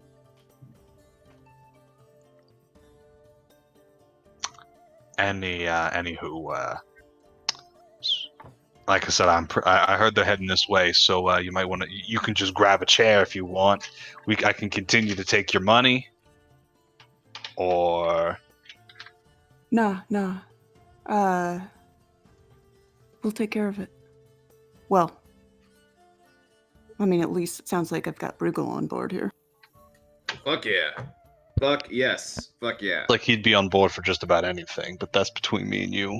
You know me best. All right. Guys, we've got some people to deal with. I'd like to know why exactly you're looking to have them snuffed out. I What ain't exactly gonna did say they do to you? it's less what they did to me, as what they're going to do to me for what I did to them. But that's neither here nor there. That's here and now for me. Why does it matter? Pirates don't take kindly to you leaving their ships. Especially with a, let's just call it a larger than fair cut of the loot. I'm sorry, Oh, my brother has a habit of sticking his nose into things that aren't his business. It's my business if I'm gonna be murdering for them. We're not murdering. I we're didn't say you defending. had to murder. I just said You it said was we an could, option. which means he's going to. I mean, you're not wrong. I'm gonna kill the fuck out of him. Always prepare for the outer limits. So why? I ask again. You've never had. I'm not gonna. I feel like I've explained myself pretty clearly. I'm not going to continue.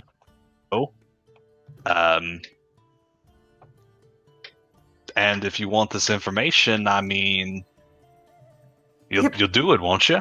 Is this not Yeah. like possibly like a persuasion check? You could make one. What are you trying to figure out? Why is she like what specifically she did? Like why Oh, no, she is told she you. afraid? What'd she say? She said Atropa Stick down told with her half their money. Atropa said something about pirates don't take kindly to people leaving, and she said especially when you take a quote unquote larger than fair portion of the loot. Okay, I didn't hear the part that you said. I just heard what Emily said, and no offense, Emily. I didn't know if she was like if she actually knew if that was actually what it was. Yeah. Yeah, then that's fine. I'm not gonna sit here and pretend I'm a good person, but I'm gonna make you deal with the consequences of my actions for information. Look, like 90% of my job is dealing with other people's bullshit. So let's deal with it. Well, you might have to. You're probably gonna have to wait a minute. Like I said, they're on. You could try to meet them if you want, but they're on their way here, so you might as well just grab a chair, have a couple more drinks, and like I said, kick back, relax. Barry, could you maybe leave your bug by the door? Could you leave your bug by the door? The room's bugged. Oh my god, guys. Keely. Oh, there we go. Sure. No, but I will tell you an interesting fact. This ship actually the Uncivil Serpent did appear in it did appear in I was gonna say, that Tomb name of was very Annihilation. familiar. Yeah, that name was very familiar to me. Is that is Irina or however you Tarina. pronounce her name, are they still here? Did they walk off yet? No, they're sitting here and they're about to go back to playing Baldur's Bones.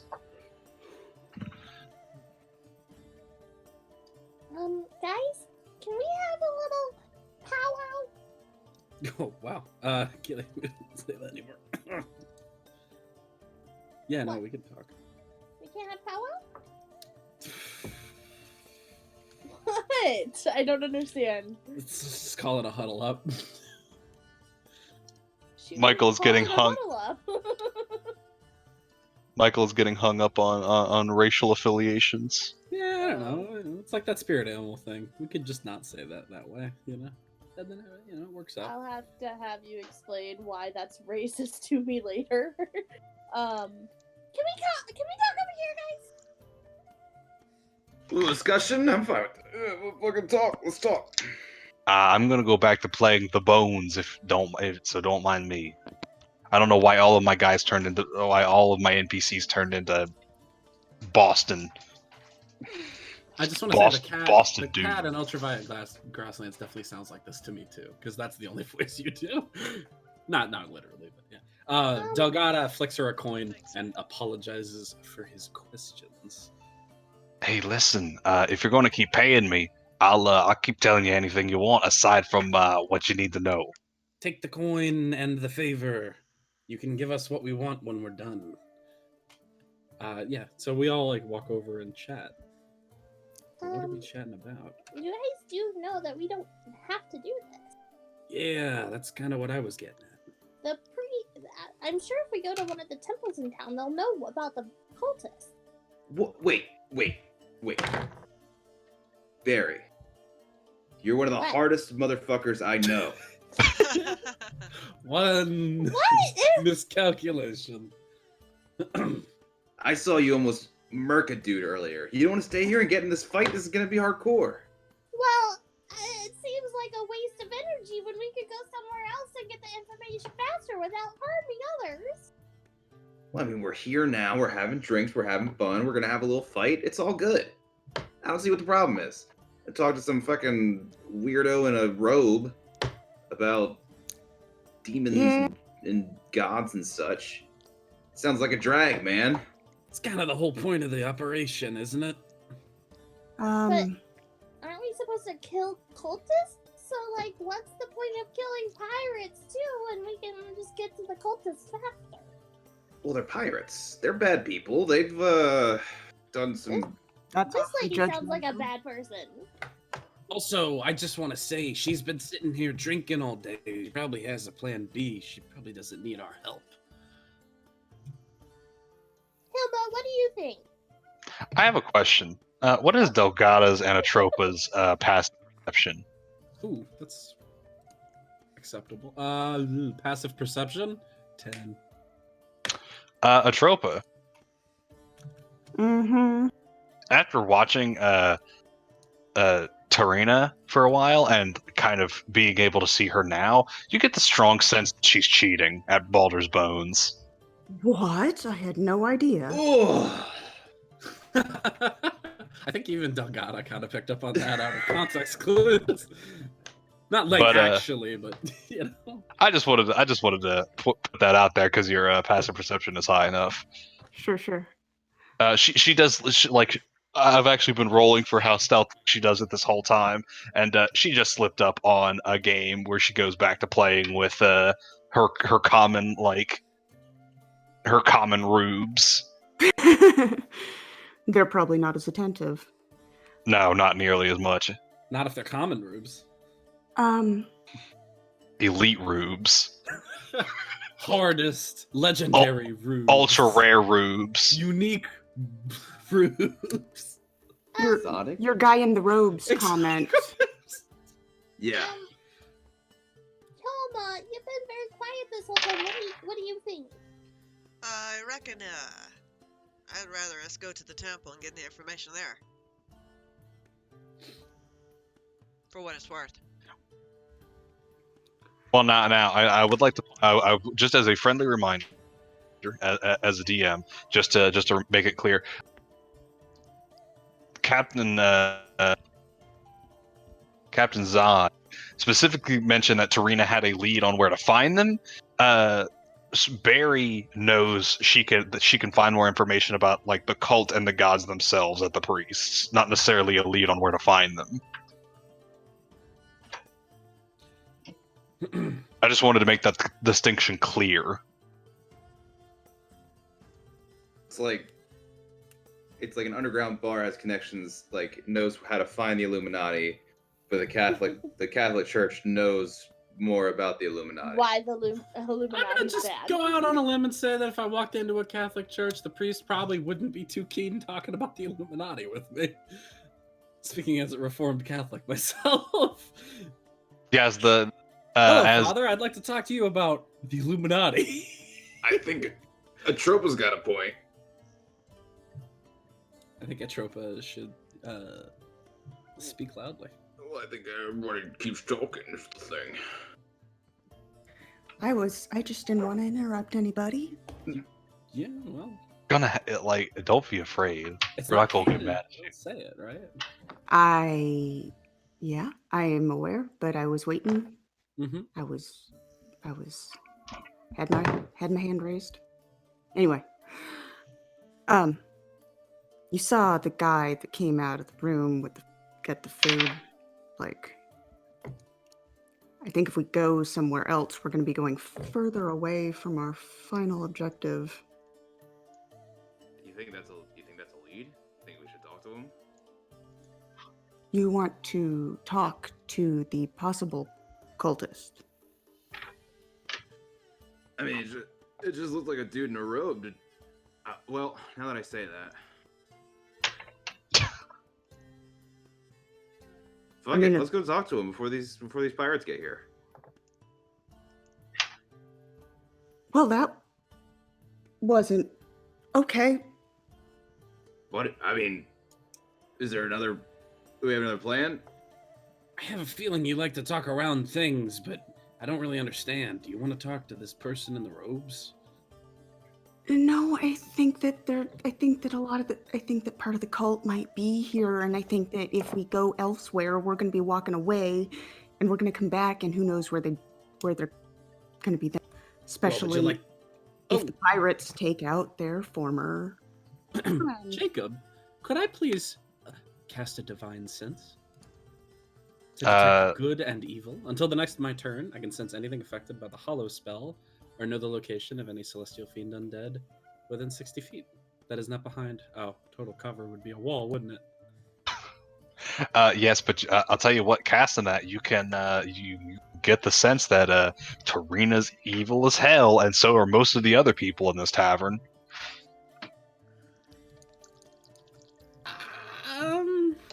Makes him a little sweatier about that, but I don't think he was too... I think he knew, mostly. Look, if we got the door open, I'd be able to know if they were something bad, but I gotta tell you, a lot of the stuff in this area is not good. This town isn't good. That's my point.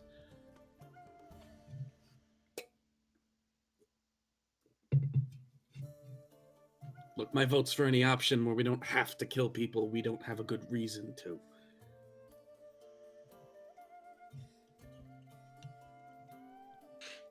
I just think we'll find out more at the temple. Sure. Works for me. Now I will say, DM, if we are like going completely off the ramp here and you like legitimately don't want to go down that way. Well, no, you can. I just wanted to make that clear that the priest, like, Zaj pointed you to Tarina because Tarina had a lead for where to find them.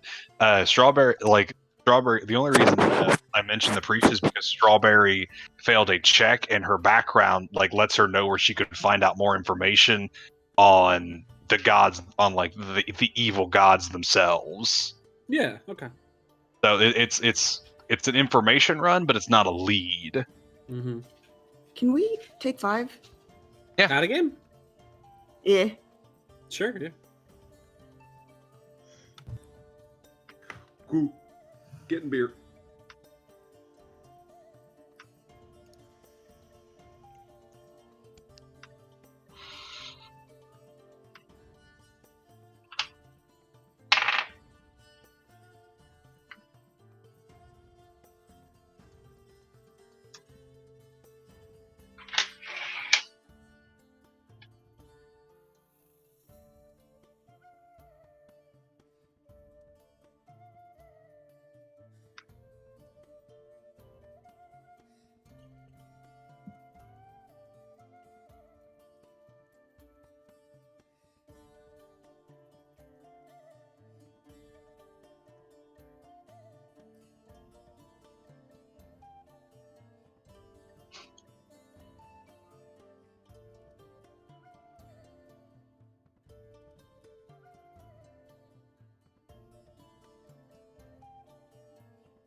I'm here.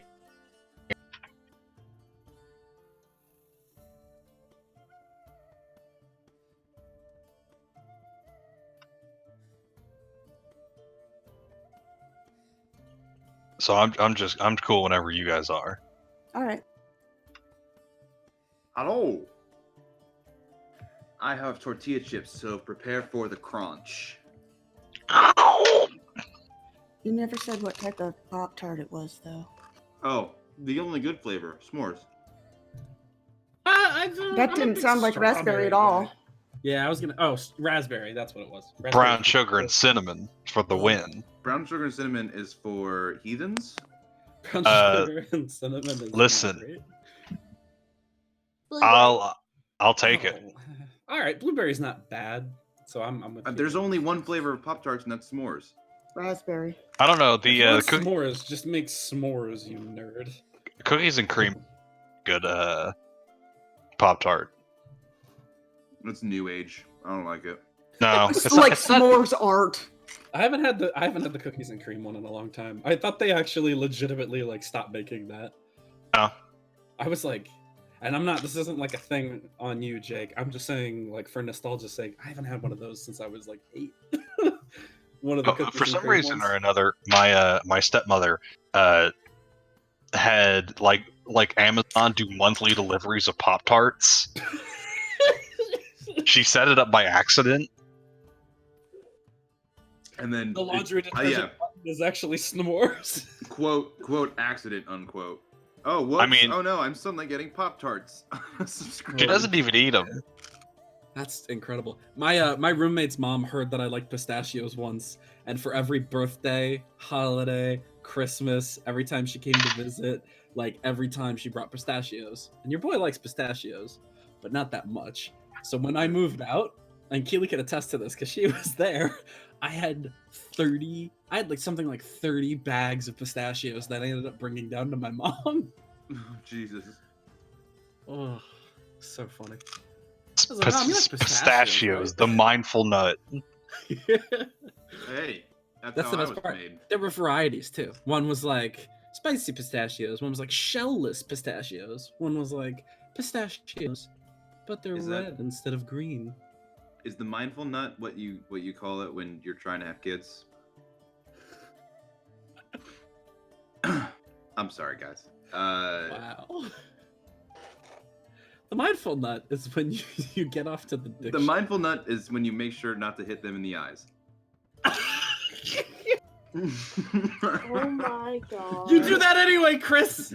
You're supposed to do that anyway.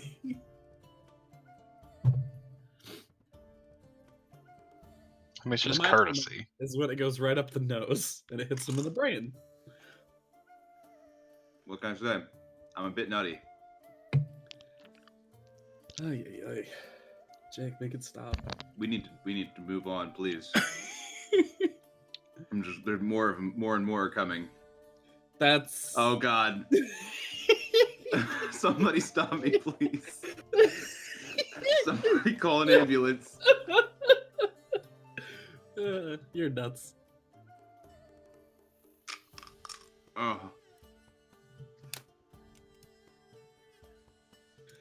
That Pop-Tart sounds really crunchy, Chris. Oh no, I'm eating tortilla chips now. I went food shopping, so I have to eat all my food in one day. Yeah, I do that sometimes. Because I have issues with self-control. Yeah, same.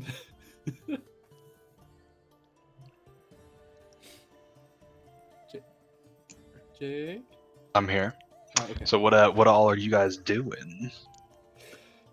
Okay, so currently let's do a quick recap. You guys are in the Elf Song Tavern on the top level, having just agreed to give you the information on where to find the cult if you help her deal with her pirate friends, quote unquote. Look, man, I'm fucking down. Sounds like a fight. I'm in. She wants us to murder people we have no good reason to murder just for information. She didn't say you had to murder them. Which is fair, but how else are we gonna deal with them, right? Like, this is D&D. Not to be metagamey, but it's D&D, and in-game, this is Brugal. I mean, we're low level. You can punch him. Look, I can be talked into it. I just don't necessarily think this is our only option. But Oh no. I'd lean more towards it if we ended up doing it. I would go all in. It's not like I'm gonna pout and like not raise the Warhammer, but if we don't have to, I'd be okay. Well, Not I think do the it. option is with the pirates is just do something pirates want done, so that the pirates might leave. This is like that episode of the TV show where like it's the never-ending chain of favors Right, to like right. get what we need. Either we murder them or we agree to whatever they need done, or Look, man, look, we have a pirate's wedding, which means we need to get back our scarf of many loves, which means you gotta go track down this druid, and that druid's got the scarf, and the druid lost his raccoon pet and won't give up the scarf unless the raccoon comes back. But a halfling made friends with the raccoon, and My the halfling secret- needs a new friend. My secret is to make this conversation go as long as possible, so that way they show up and we have to fight them. Oh no, that's not fair. This is all happening in like minutes within game. All right, let's fucking kill him then, since the non-kill him crowd hasn't got any good ideas. That includes me. I don't have any good ideas. My idea's great. We're going back to killing them? I guess, We're not- like, look, if you metagame don't- wise, and I don't mean to like say straight up metagame wise, but like Jake kind of came out and said that like the temple's not really. It's a bit of a stretch even on our part. He didn't outright Well- say it, but it feels like a stretch. The temple's like going to the library. Sure, you'll get information, but it's Yeah. none of it will be like pertinent stuff. We'll learn something, but it's not really important. We're here now. Go to the library. It's lame. You can't drink in a library. You I can guess my drink here. point, my thought here is maybe there's a third option. She seems like she's like not super worried about this. So my guess is she's probably got something set up in case they show up. What if we just hang out in the back of the room and then wait for her to sweeten the deal before we help?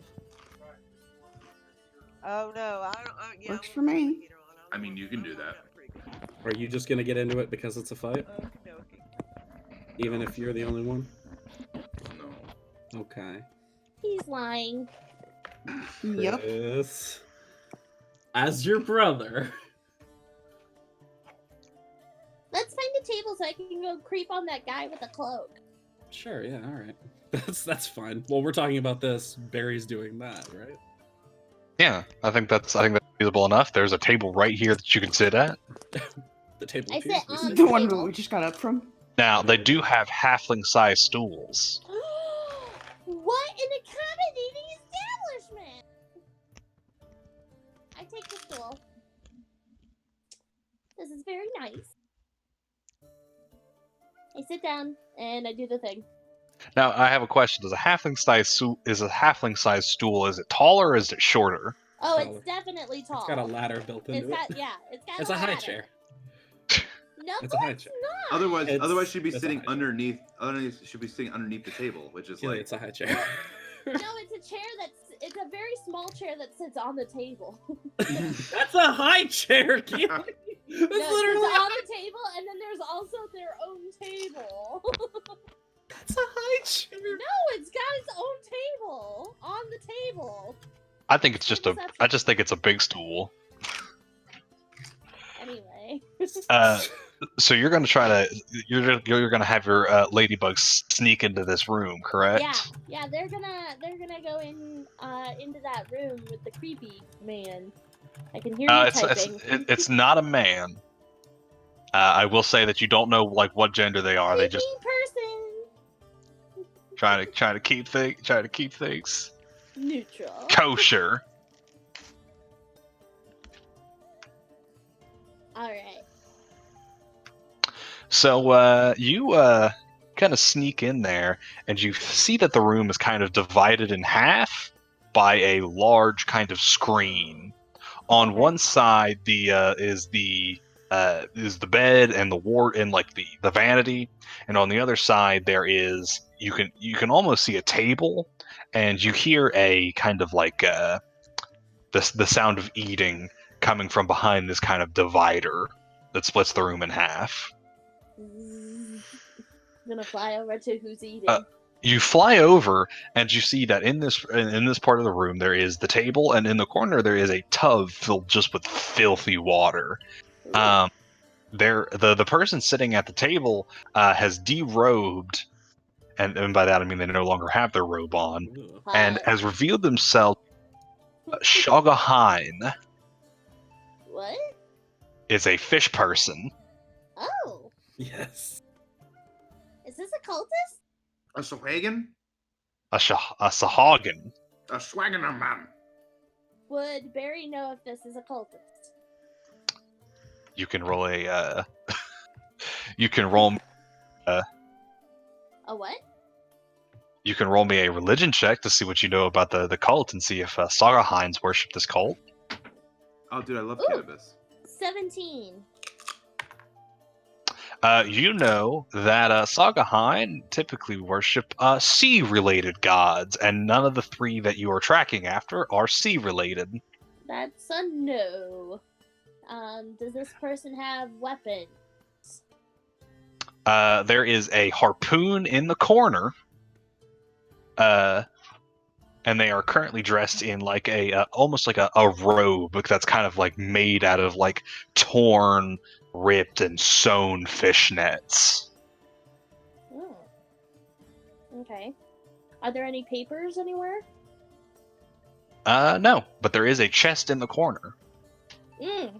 Can I go in through the keyhole? Can Rain go in through the keyhole and look inside? Have Rain make me a dexterity check. Oh god. Oh boy. Oh, that's not great. It's a 7.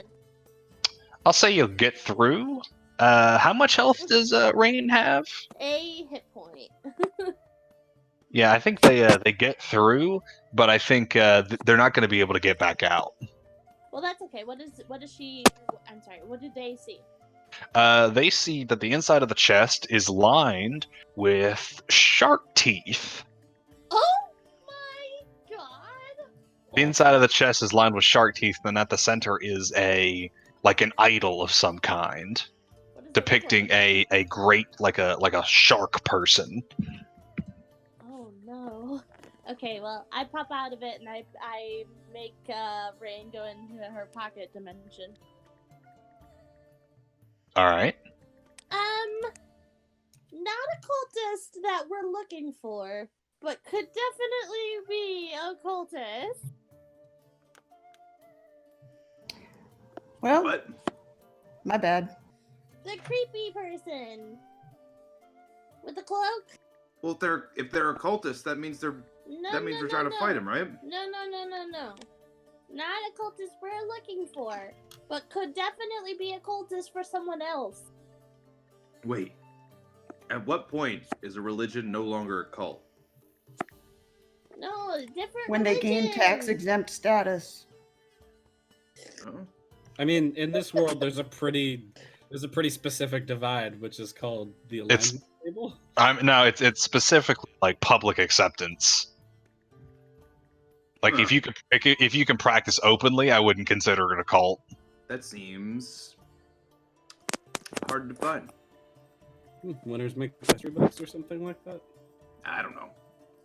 All I know is that doesn't. I guess it doesn't matter. It's just a shark. It's a shark guy. You said God.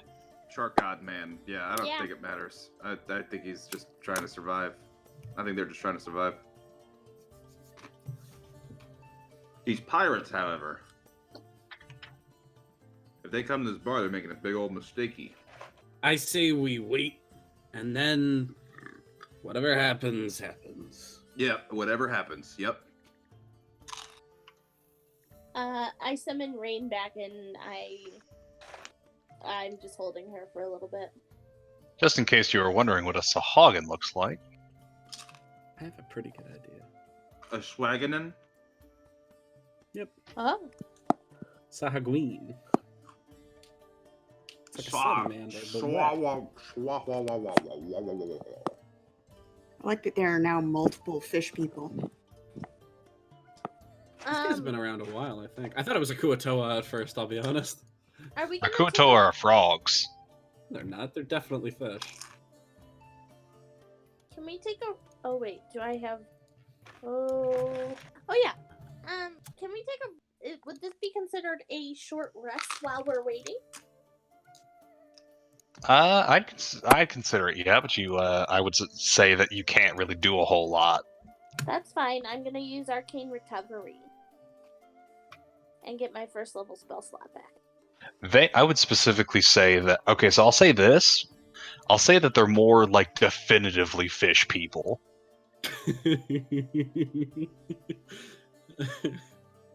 Like the different. One is freshwater, one is saltwater. Sure, yeah. I don't know. But yeah, you guys kind of have a short rest. What are you guys doing to pass the time? Delgado's gonna bring out his dragon chess set and see if Brugal wants to play around. Nope. Stir up nostalgic memories. I'm watching the door for pirate-looking people so I can kick their ass. So you're going to be downstairs looking at pirates. If I can, I'd like to. How high up is the second floor? The second floor, it's like your average second story. Okay. It's kind If of I like were a solid like 10, like there's 10 feet between the floor below and the floor above. If I were to jump from here onto a table, would I take damage? That would be impossible because the entire second floor is sealed off, save for a staircase. Gotcha. Okay. Then Not I'm about going downstairs. Aww. Miriam? I follow and hang around my brother. As you descend the stairs, you do notice that you do notice something that you would have noticed coming upstairs that I forgot to mention. The door to as you're coming down the stairs, there is a door immediately to your right that has a picture of a green dragon drawn on it. Mm. That's cool. Eh. I just wanted to put that out there. Remember when you used to draw? Yeah, I still do. Whatever a little. happened to that? I still do every now and then. I just those are just my private. Well, you know, drawing. I did bring some paper if you wanted to. I figured you might not have any. So I'll say this. We're going to go down the list, and you guys are going to tell me what you guys are going to do here while waiting. Atropa, what is Atropa up to? First off, what were the other two doors that had things on them? You have a Displacer Beast and an Umber Hulk. Thank you. I think I'm just gonna sit at the end of the table that Tarina's at, drinking the wine and keeping an eye on the stairs. All right. Bruegel, I know you're downstairs. I'm downstairs. I got I find a table that's facing the door, the main door to this place. I'm kind of just kicked back. I got a mug of ale, and I'm just looking at that door. Alrighty. Delgado. Basically the exact same as Bruegel. What about Hjalmna? Hjalma. She will, with her charcoal, she will draw. She'll do a sketch of Tarina, as she's playing dice and cheating everyone at it. Gotcha. So you're gonna be upstairs? Right. Are you going to include her obviously cheating in the art? What about Miss Barry? I love it. Barry's gonna sit with Hilma and remark on how good of an artiste she is. Alrighty. And Ren will agree. Even or odd?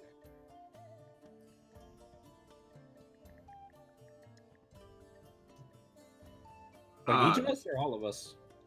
Just one of you guys. Doesn't matter who. We're the odd bunch, so odd. That's what Chris says. Alrighty. What language does Delgado speak?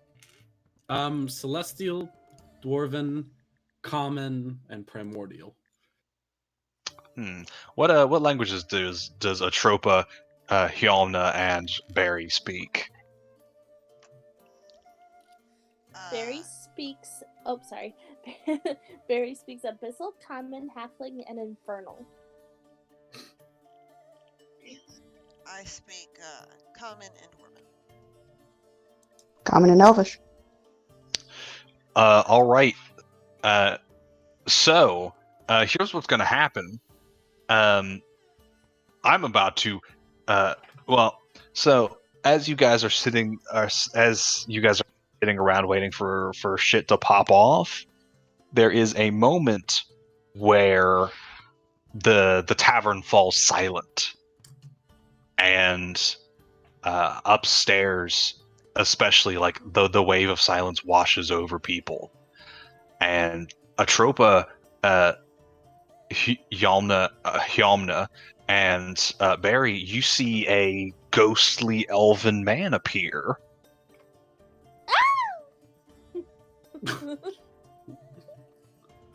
And he is going to begin to sing. However, Atropa is the only one that can understand him. So everybody mute your mics except for Emily. I get to sing a song. I get to serenade Emily with my elf song. Damn right. Emily is lucky to hear it. This has suddenly become far worse than singing for a group.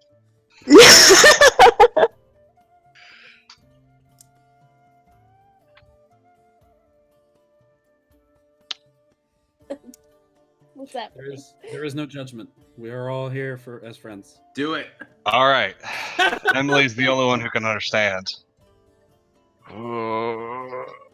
Guess I gotta stretch. Gotta prepare myself. Stretch I out. was like, is this the singing? Yeah, I was gonna say. It's a lot of guttural. trying. It's a Yeah, Mongolian. Sing me the Mongolian throat song. singing. Sing You know the song. one. Oh, whoa. Wow. I'm Chris, sorry. No, I'm kidding.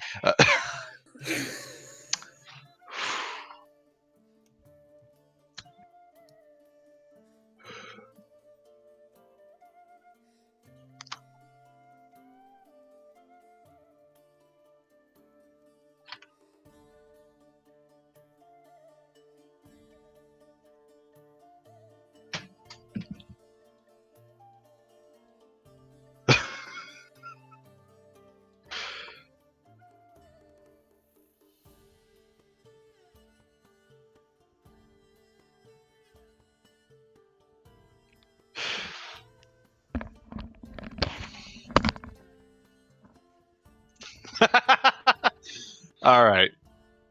I mean, you guys don't have to mute your mics. I'm not sure if you. I mute my mic all the time anyway, just in case I make a noise. Eep. I just didn't want you to hear me go, you can do it, Chris. Or Jake, you can do it. Jake, you can do it, Jake. See, the worst part is I absolutely practiced this earlier.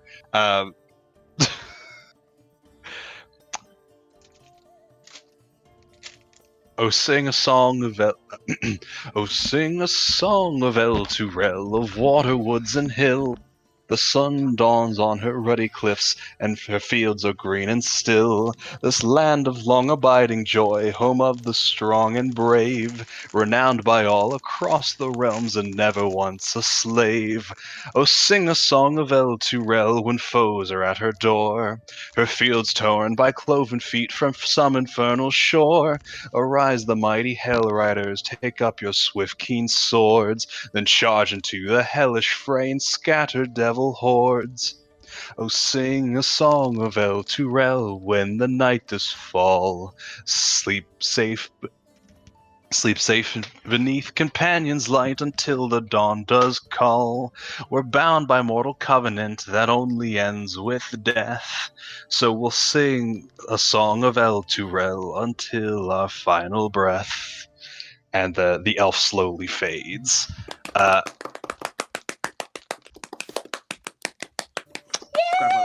Now, was that the ghost? That was the ghost. Oh no!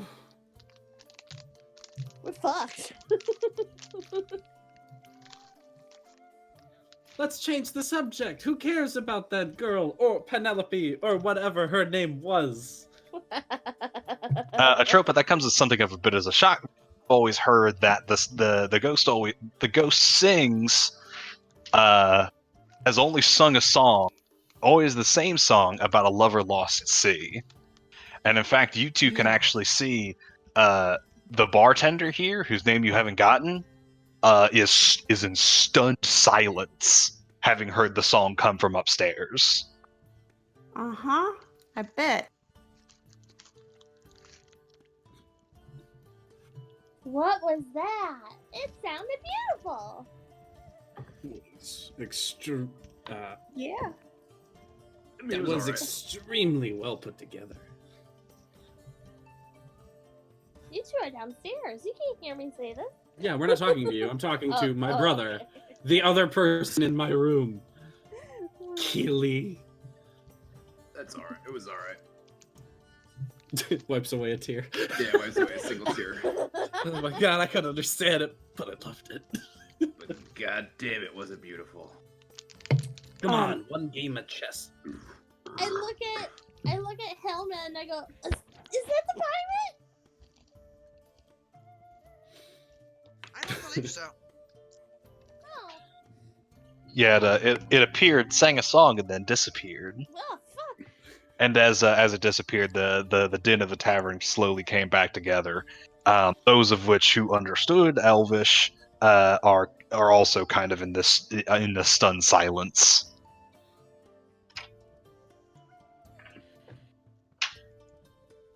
I don't think that's the song. I don't think that's the song it normally sings. What did it sing? What was it about?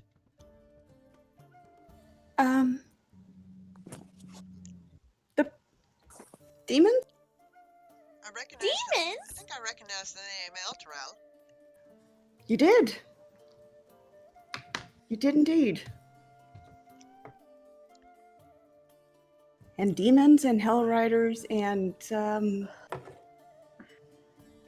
lots of people dying. Oh Uh-huh.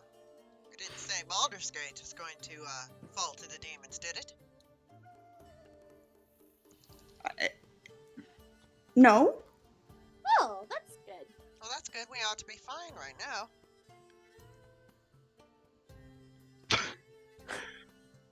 And almost as if Fine. to punctuate this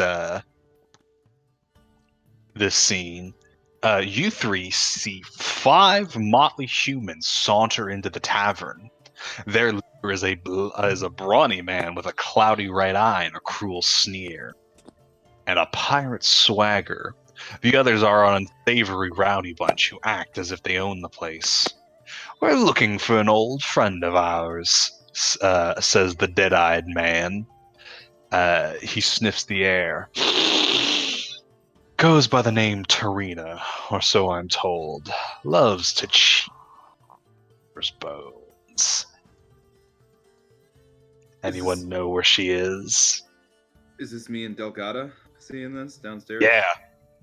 This Yes, dude just walked into the tavern. I look right at Delgado. I stand up, I stand up. arms crossed. You got I something got to I got a tall glass of ale and 5 gold for anyone who tells me where she is. Look, Oh. I'm no, Oh, really hold quick. on. Like he just looks him in the eyes. He looks him in the eyes before that whole thing says, as they're standing up. When he goes, like, "You got something to say?" He goes, "If you start this, I'm gonna help you finish it. But I want you to look into your heart and wonder, do I want to start this?" You know what? You got a point. Hey, bud, I think I can help you. Oh, you think you can help me? What Yeah, you what do said- you know? Mug of ale, 5 gold. Ale and 5 shiny gold pieces. I can point you in the right direction. Can you now? Yep, she's up your ass, and I headbutt him. Fuck. All right, so I'm gonna go ahead and let you roll for an attack in this one.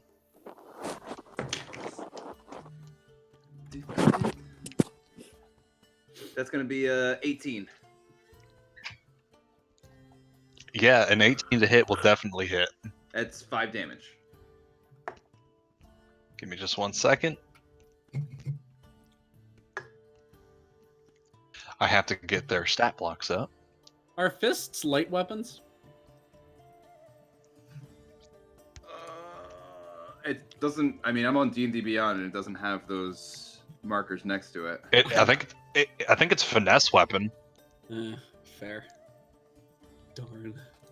I'm just sitting here like, I could do 2-weapon fighting to get an extra damage. Yeah, unarmed Just isn't one. marked. Yeah, you headbutt him, and he it hurts. It hurts this man.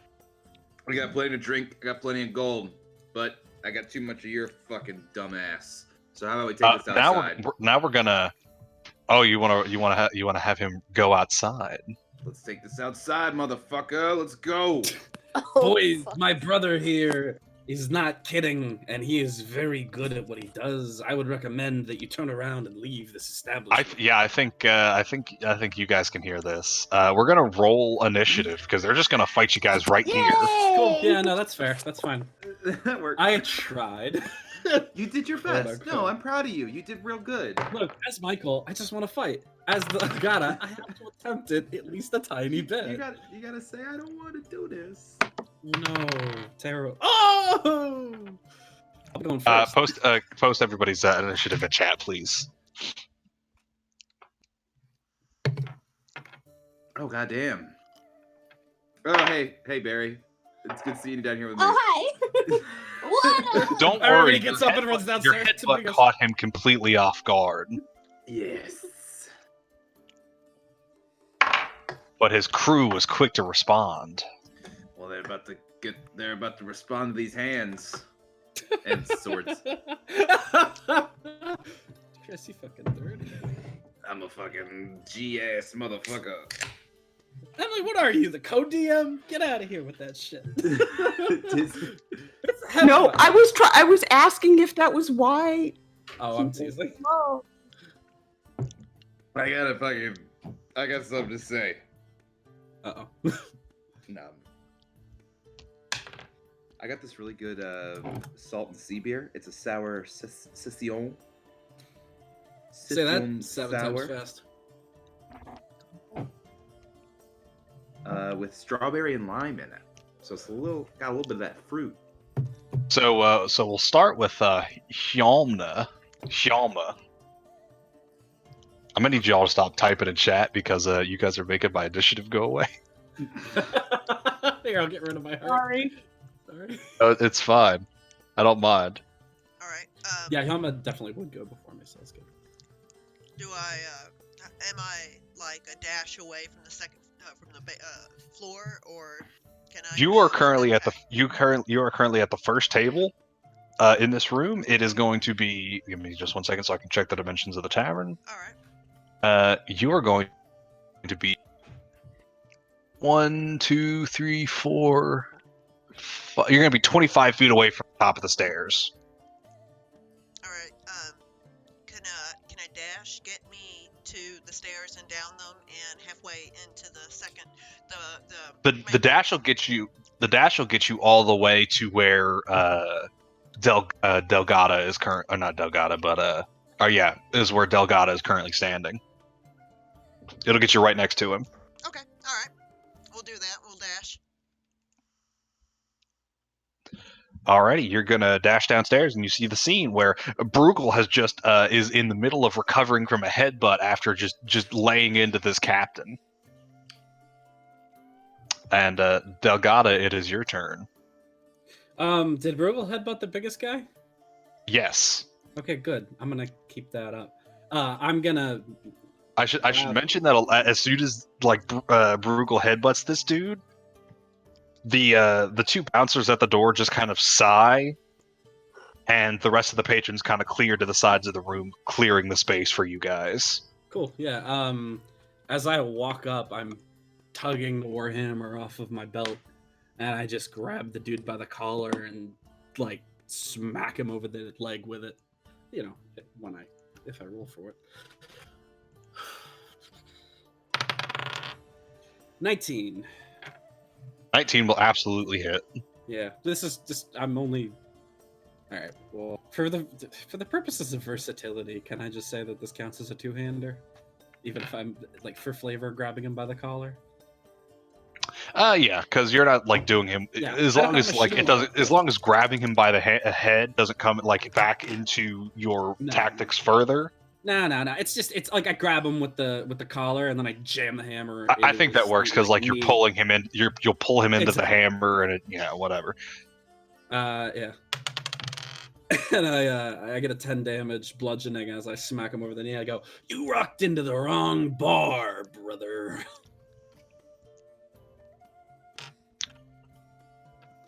You hear a kind of sickening crack as the warhammer makes a connection with his skull. He's woozy but still standing.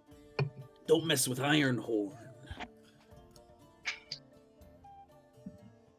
I believe now it'll be Atropa's. Now it'll be Atropa's turn. Oh goodness. I'm gonna run to the top of the stairs. Can I? Like, how narrow is the stair? They're 5 feet wide. Like, so I probably can't see into the room. No, because they go down. They go down 5 feet, turn a corner, and then go down the rest of the turn. Cool. Gonna dash down. The rest of the way. You dash down the rest of the way, and you're gonna if you can end up right next to Hjalma. Sounds good. As I hit the bottom of the stairs, I'm gonna be like, I'm gonna look over and just yell to Bruegel I'll buy him another beer if he can take out the big guy first and give him inspiration. Oh fuck yes. You already turned the brothers against each other? What are you doing here? No, I'm just trying. I know what he likes. Likes to fight. Yeah, he's already doing the thing he I enjoys. know what the ladies like. Is that a Is that a D4? D6. D6. Okay. And That's a Halo quote. Oh, I see. This is inspiration. I just thought Emily was doing it for flavor. No, I'm not trying to cause shit. I don't know. Shit's all right here. Not stirring. So, as it stands currently, it is Brugal's turn. Hey, I'm Brugal. I'm going to draw my short swords, and I'm gonna punch this dude with my sword. And by that I mean stab him. If that wasn't clear. Stab him. Well, that's a nat 1. So that's gonna miss. But bonus action. Bonus action, second attack. That's another nat 1. 2020. So, Chris, I'm gonna say that you're still super dizzy from doing the headbutt because this dude's wearing some thick armor, and you hit him hard enough to do like 5 damage. So you hit him pretty hard. You're still there woozy. You're just like swinging at him, and he just backs up. The blood kind of begins like running down my face, and it gets to my eyes. I'm just like, oh fuck, oh fuck. I forgot to have the crew go, but oh well. It is now Barry's turn. Barry's gonna run to the landing. And so there's people. Oh my god! Okay. She points at a chair. And she goes, I need you! Help me! And she's gonna cast Catapult on a chair. And she's gonna make it hit a bad guy. Which one? Is she gonna hit one of the crew, or is she gonna hit the captain? Whoever looks the meanest. Captain. Yeah, definitely the captain. So he gets what, a dexterity saving throw, or is it a ranged attack? If the object would strike a creature, that creature must make a dexterity saving throw. On a failed save, the object strikes the target and stops moving. What's your DC? 12. Yeah, he's gonna beat that. Damn it. But he still takes half damage, or no damage? No damage. He manages to duck out of the way, and from behind the bar, you can hear the half-elven owner shouting, "Please, not the chairs!" Oh, sorry! Do I have any movement left? Unfortunately, I have no. 25 feet. Okay, cool. I'll just stand there. I'm done. Alrighty, now it's going to be the captain's turn. He's going to unsheath a scimitar, and in his opposite hand, he's going to hold a dagger. He's going to try to scimitar, or he's going to bring his scimitar down in like a wicked arc, trying to catch Delgado. Yeah. Does a 10 hit? No.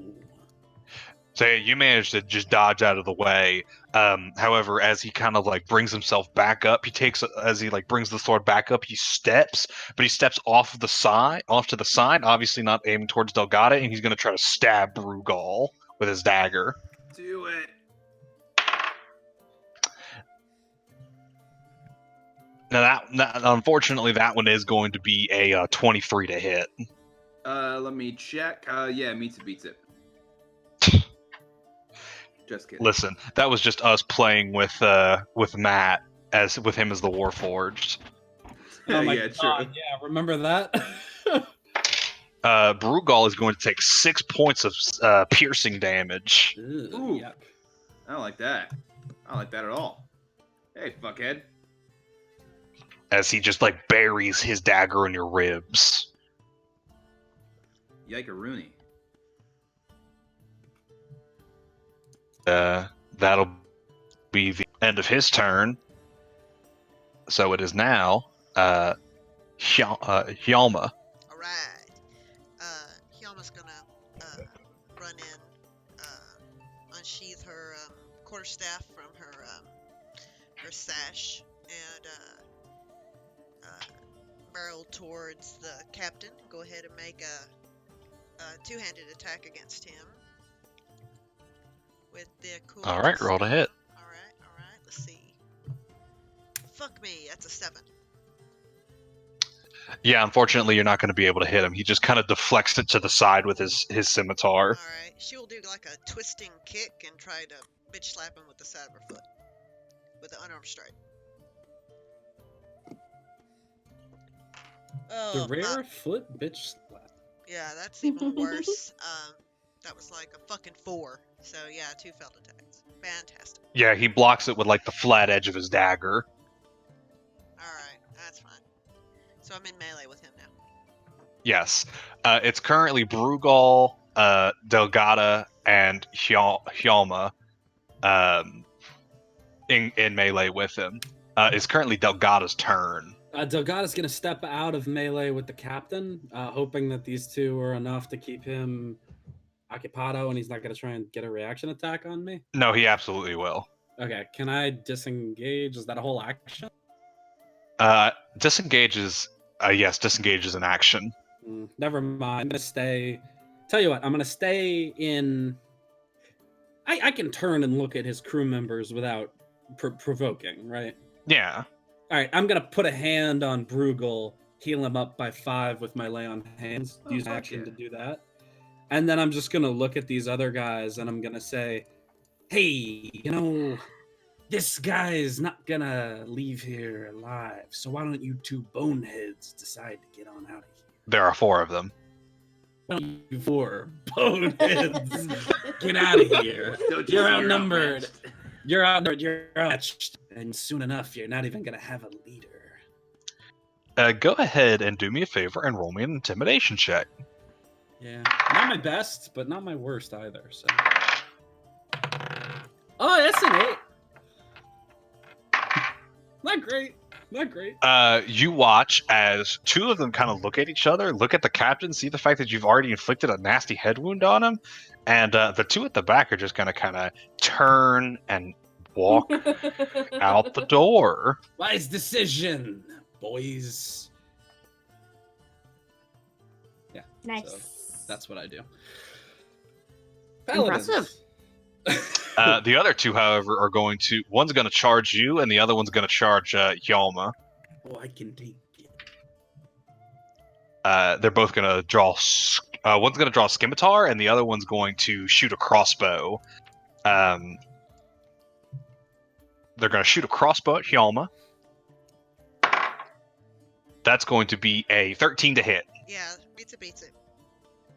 Alrighty, Hjalma, you're going to take 9 points of piercing damage. Damn! Oof. Shit, fire. We're down to 3 whole hit points. And the scimitar is going to run up, and the guy with the scimitar is going to run up, and he's going to try to like sweep the legs out from under a dwarf. Which of the Which 3? one? Delgada, and unfortunately, he's going to. I say unfortunately, he's going to as he goes to sweep. You are quick enough that you are able to literally leap over his blade as he goes for your legs. Float like a butterfly, sting like a bee. I'm telling you, Michael, it's getting real, like Solid Snake, real Joker. What the hell? I can't do Randy. I'm just a dog chasing a car. So I can't even. Like the Joker. It's not even like the Joker. Did Joaquin Phoenix steal my shit? Or even had the chance? I haven't even seen the new Joker movie. You're a liar. God damn it! All right. So anywho. With their out of the way, it's going to be Brugal's turn. Hi, I'm Brugal. Hopefully I don't roll double nat ones this time. I'm gonna get a different dice, just to be safe. So I'm going after the captain again. Oh wait, you know what? No, I apologize. It is Atropa's turn. Oh, I I didn't- blame Michael for that Yeah, because no, hang Atropa. on. That's Michael on did- That's my bad. That's my bad. Michael gave me an initiative list, and Atropa Nope. wasn't on it. That's totally my bad. I deeply apologize, Emily. Oh, no worries. I just, hey, how smart do these guys look? Not very. Okay. They're pirates. Yeah, yeah. They I'm gonna... probably can't read. Okay. I like the fundamental. I like the fundamental understanding of the language process to read. I'm gonna, just kind of, fucking, I'm just gonna stab him. So which one are you going to stab? Are you going to run up and stab the one with the crossbow, or are you going to run up and stab the one wielding the scimitar? I'm gonna stab the one with the crossbow. I hope. All right, roll to hit. Yes. 24. Yeah, a 24 is going to hit. What are you stabbing him with? A rapier. I don't like the way that you pronounced that first half. Wasn't intentional. That's 8 piercing damage. Yeah, you've critically wounded this man. Holy shit. And then fuck. Then I'm gonna turn around and I can't see Barry, right? Or can I? Yeah, I'm You can see Barry. Oh, I thought the stairs turned. Okay. They do, but there's kind of like a landing there. Okay. So I guess at the landing, I'm gonna turn around and look at Barry and be like, The fastest halfling alive. I don't suppose you can get that, like, try the thing again the other direction? I could, but I don't want to. Okay.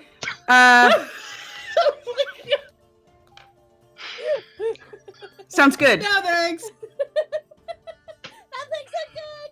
Not currently taking suggestions at this time. Sorry.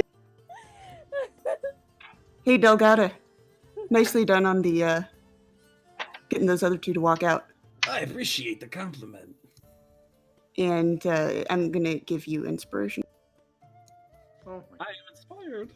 Is this 1d4? 1d6. 1d6. Beautiful. Thank you so much. And I'm done. Alrighty, it is now Brugel's turn. Hi, I'm Brugal. I'm gonna use my sword. Is the captain still up? I may. The captain is still up. He's hurting. I'm going He after- looks. I'm going after him. I'm gonna stab him in the knees. I'm gonna use my inspiration. Hey, all right. So that's gonna be a 15 plus 6 is 21 to hit. 21 will absolutely hit. That's gonna be a whopping 5 points of stab damage.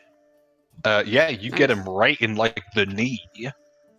Ugh. And then my second one, with my offhand, is gonna just come up and try to stab him in the ribs, chest, the chestic area. I was gonna say chesticle area, but the chest area.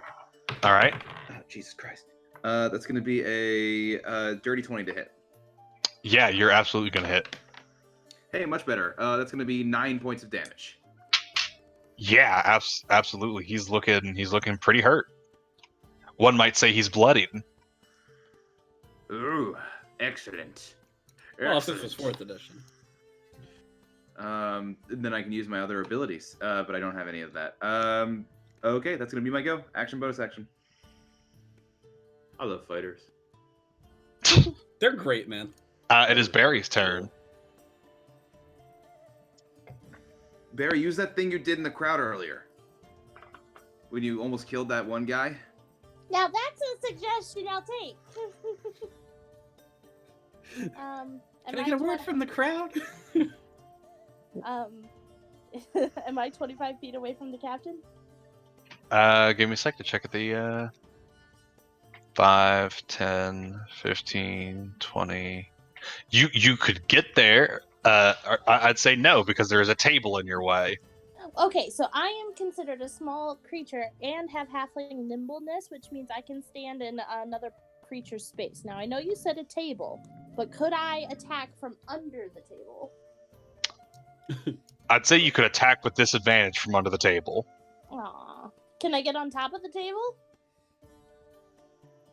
Give me an athletics or acrobatics check. Acrobatic. You got it. Ooh, yeah, 19. Yeah, I'll say you're able to. You kind of like take a step on a lower kind of stool, and you kind of just take a step and run up like an impromptu staircase of chairs up onto the table. Yeah. Okay, I'm gonna use Booming Blade and hit the big bad. All right, roll to hit. My quarterstaff. Natural 20! First 20 of the campaign, Keely. Okay, so what this does is I get him with my regular quarterstaff damage. This will have been... I should have said that. It was going to be two-handed. I had a D8 in my hand. Should I just do D6s, or...? No, I understand that you're going to be doing it two-handed.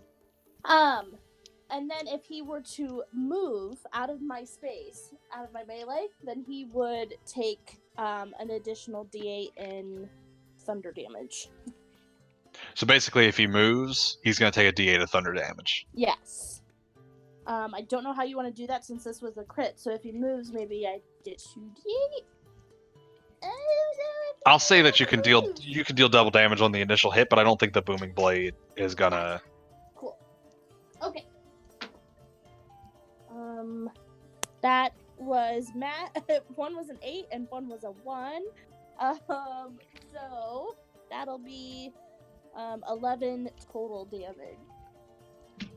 He's looking pretty rough. Oh boy! I got you real good,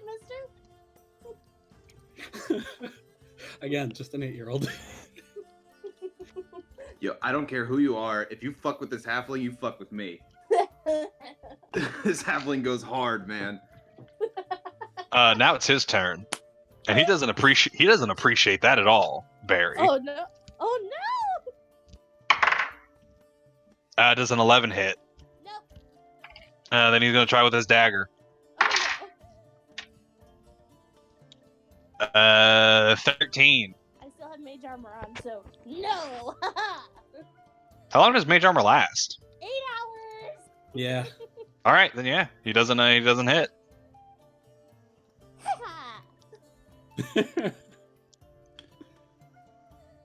Alrighty, it rolls back around to Hjalmar. Cool. I'm gonna swing at the captain. Two-handed quarterstaff. 9 is bullshit. Yeah, unfortunately, a 9 will not hit. Alright, unarmed strike. I'm gonna give him a elbow to the face. That's better. 21 for Unfortunately, I don't know. You absolutely beat it. okay, cool. Let's see. D4. Here it is. For 5 damages. 5 damage. Ow. Yeah, ow. And bonus action, that's my turn.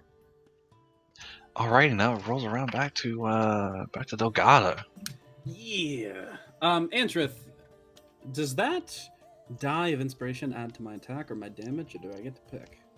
I think you can do attack or saving throw. Let me verify this. Yeah, I know there's other options, but if it was going to be an attack, can I add it to my damage? Are you that kind of bard? No. Okay. No. I think you have to be. I think you have to be a College of Swords bard for it to apply to So, damage. yeah, I'm not any kind of bard yet. Oh, fair. Yeah, level 1. Okay, cool. I'm gonna... Alright, so we got the captain. He's being attacked by 3 of my friends. Am I within melee? Oh, yeah, I am within melee of the one dude who tried to sweep my legs. So, yeah, he tried to sweep my legs. I'm gonna try and crush his head. I will say, all of my damage against these dudes, not the captain, is subdual damage. These crew members, I feel like maybe they made the wrong choice, but still, they should probably just be taken in by the guards instead of anything like, dead. The captain, though, we could probably take him in. It's not a big deal. So yeah, rolling that damage. Oh, so that's a 15. Jake? Oh, yeah, 15 will hit. So you're shooting for the bandit, right? I am. I'm allowed to, so according to the rules as written, subdual damage, you can just say it's subdual damage and it doesn't do lethal damage. If I bring him to 0, he's knocked out instead of killed. Yeah. That is okay. I just wanted to make sure we're good with that, and you as a DM are fine with that, because I know some DMs don't like that. But yeah. I think with a sword it's a little harder, but with a hammer it's 9 damage. Yeah, you're gonna knock him out cold. All right, pal, you want the next one? Because I'm here to give them out. Yeah, pass it on. It's now going to be the crew's turn. It's going to be the remaining crew's turn. Currently, you are within melee with him, Atropa, and he instead of trying to shoot you with his crossbow, he's just going to pull out an arrow and try to shank you with it. Okay. Resourceful. Or pull out a bolt, rather. Sure. I assume a 21 will hit? A 21 will hit, yes. You're going to take 5 damage. 5 piercing Cool. damage. Cool. Is he done? He is done. Good, I'm gonna kill him. Yeah, so he's gonna shove an arrow like into your arm, or shove the bolt into your arm. It's gonna roll around to your turn. Yeah, Huh. Well, I'm tempted... No, I'm just gonna stab him. That's 10 plus 17. Yeah, 17 will absolutely hit. Okay. Fuck this asshole. Great. That's a 1 plus 6 piercing damage. Yeah, your strike is enough to lay him low, and the crew is successfully taken out. He's bleeding out on the just in front of the door. Okay. I'm gonna kind of just hold my arm, kind of try and stop the bleeding a little bit. I'm done. All right. Now, if I'm not mistaken, it rolls around to Brugel's turn. I'm Brugel. Brugel. Anyway, I assume the captain's still up. Oh yeah, the captain's still up, but he's not looking great. All right. Well, let's put him down. Here we go. Hey, 21 to hit. Yes. It's gonna be 7 points of damage. Yeah. Ow. Second attack. Second attack? Dual wielding. Oh. That's 11. Yeah. Unfortunately, no. You get him good once with the short sword, with one of your short swords, but he knocks the other away. All right.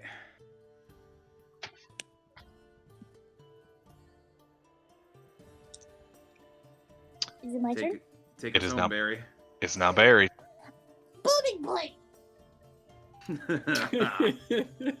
Oh, it's not good. That was a 10. Unfortunately, a 10 does not hit. Question: if we were to push this guy, like just shove him, would the booming blade damage affect him, or does he have He has to on his move own? willingly. God damn it! What's that game than this? Why can't I just push a guy? You can push him. It's not gonna help. Besides, the booming is gone now. Aw. It's until the start of my next turn. To be fair, it's almost like a reason. It's like suppressing fire. It's like a reason to get him to like stay where he is. Yeah. He is going to try to. Brugel, you just stabbed him real good, so he's going to try to get you with a scimitar. Do it, bitch. And he's going to fail critically. Nice. Nice. It's 'cause And he's still mad at Barry for hitting him real good. Oh no! He's going to lay down the pirate retribution. And he's going to miss because I don't believe in 11 hits. Nope. Yeah, no, he's kind of. You can definitely tell he's kind of like on his last legs. He's struggling real hard. Surrender!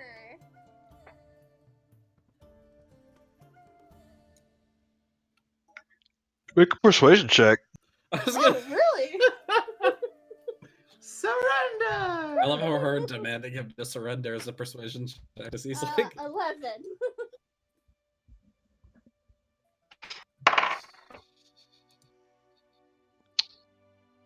Never.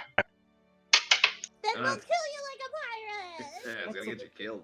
Contradiction. Fucking moron. Well, the way I do retreats is that you have to have a persuasion or intimidation higher than their current HP.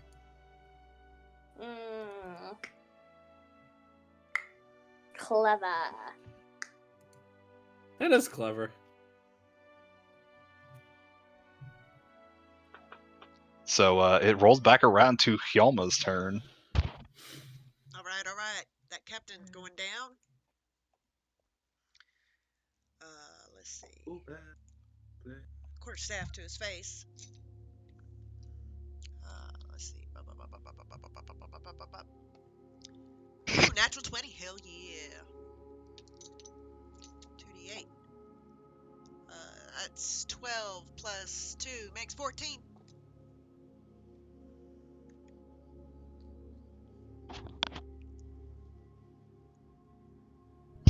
How much did you roll? I rolled a natural 20, so 14 total. Yes. So how do you do it? Ooh, well, Quarterstaff comes around and down on his temple, and for flair, I once I hit, I do a backflip, and then bring it down to my side, and as I'm done flipping, I watch as he falls. There is a kind of golf clap that kind of emanates around the room, and then Skuna, the big half ogre bouncer, kind of walks in and says, "We just cleaned." She picks up the 2 corpses and hucks them into the street. I love Baldur's Gate.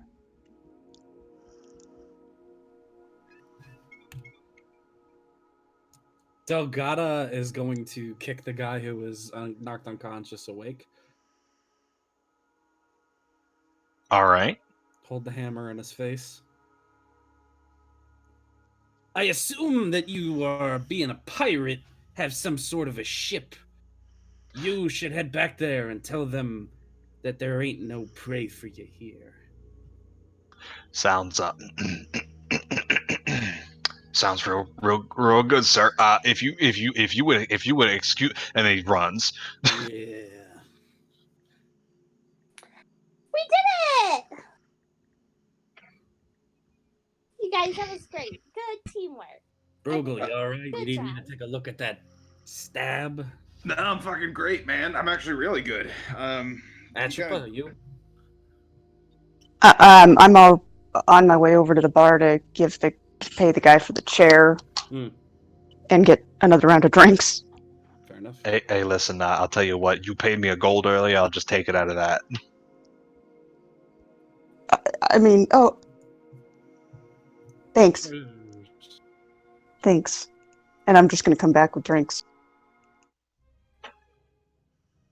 And you come back with drinks. And I'm just drinking the wine out of peeking out from the top of the stairs. I'm drinking the wine straight out of the carafe. Fuck yeah. This party goes hard. This party does not fuck around. I love it. Delgada's probably gonna go to the base of the steps, look up at her, and go, "You done being a coward and giving us what we need now?" Oh yeah, you I don't know why it's Canadian now. Yeah, you. Oh yeah. Why not? Thanks for that, mate. Yeah,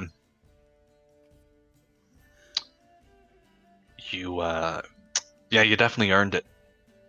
Tell you what, several blocks northwest of here is a public bathhouse with a walled garden and frolicking nymphs carved into the front gates.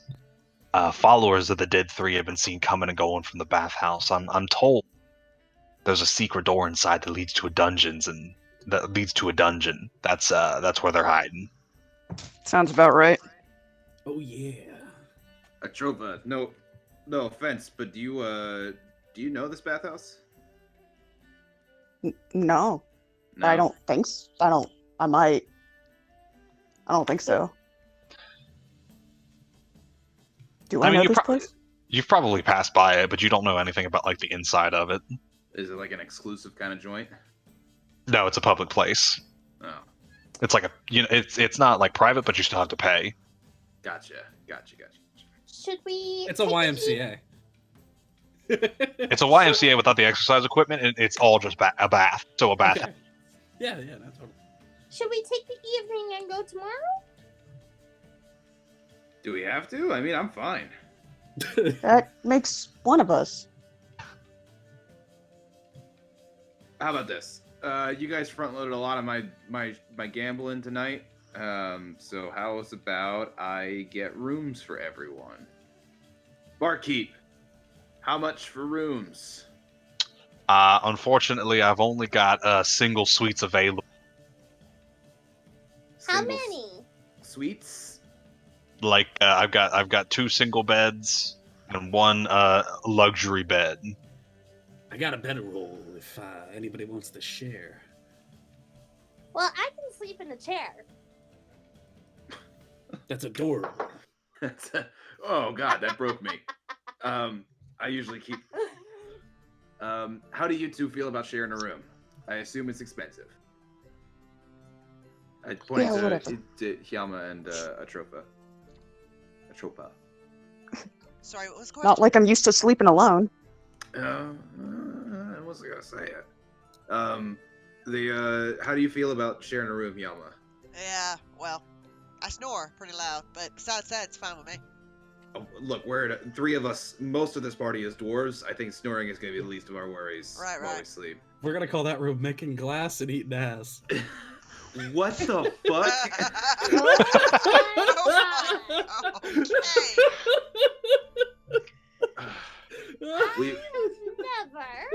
We'll take your the bed with the 2 singles, or the room with the 2 single beds. All right. Yeah, that'll be 2 silver pieces for the night. Yeah, I got you. I put 20 pieces of copper on the thing. Nice. What's with you and all this copper? Well, I had to break it down. I bet the pit probably works in copper, right? Like, the people who go there don't use like gold. And how much for the double room? No, it's 2 silver for the double room, and then it's a gold for the. There's like a luxury suite that's a single like queen size bed that's a gold a night. Okay, I'll pay for that. What the? Okay. Yeah, he just offered to pay for all of it, Keely. So. Yeah, I think she might have missed that. But I didn't pay for anything all day. Do you want? So you want a room by yourself? No. I mean, that's fine if you do. Room. Could get us some food.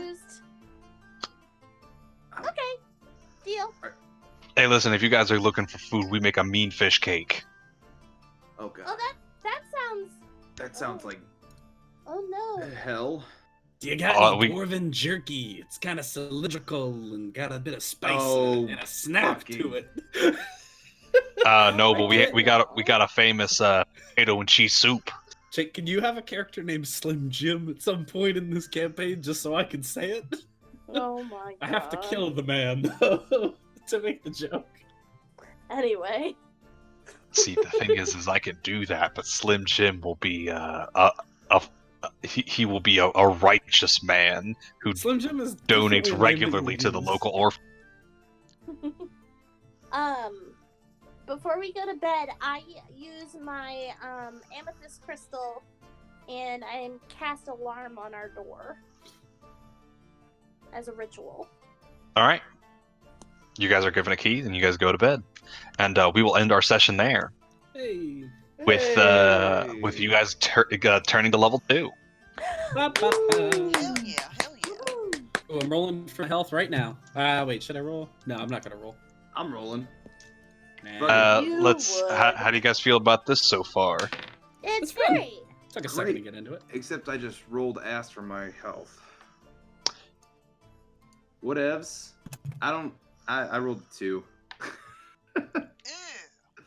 Yeah, but Ouch. I got +4 to con, so it's 6 total. I have Oh, a that's- very decent constitution, so this wizard at level 2 is at 14 hit points. I don't know if I should go great weapon fighting or defense. Oh wait. Unfortunately, I'm gonna have to bail Okay. because yeah. Hey, I got catch you work later, man. tonight. Hey, your singing voice was great. Yeah, no, that was fun. Yeah, that was awesome. You didn't have to. That was You didn't have to awesome. ring it up again. It was Nope, so good. it was really good. No, like that's the thing too. Like you did good. That's all. Like it's It was alright. fun as Thank you. fuck. I'm gonna leave before I get more embarrassed. Thanks, Love you, Jake. pal. Oh, what a fucking Hey, do you good guys fight. want to level up together? Yeah. I'm leveling up right now.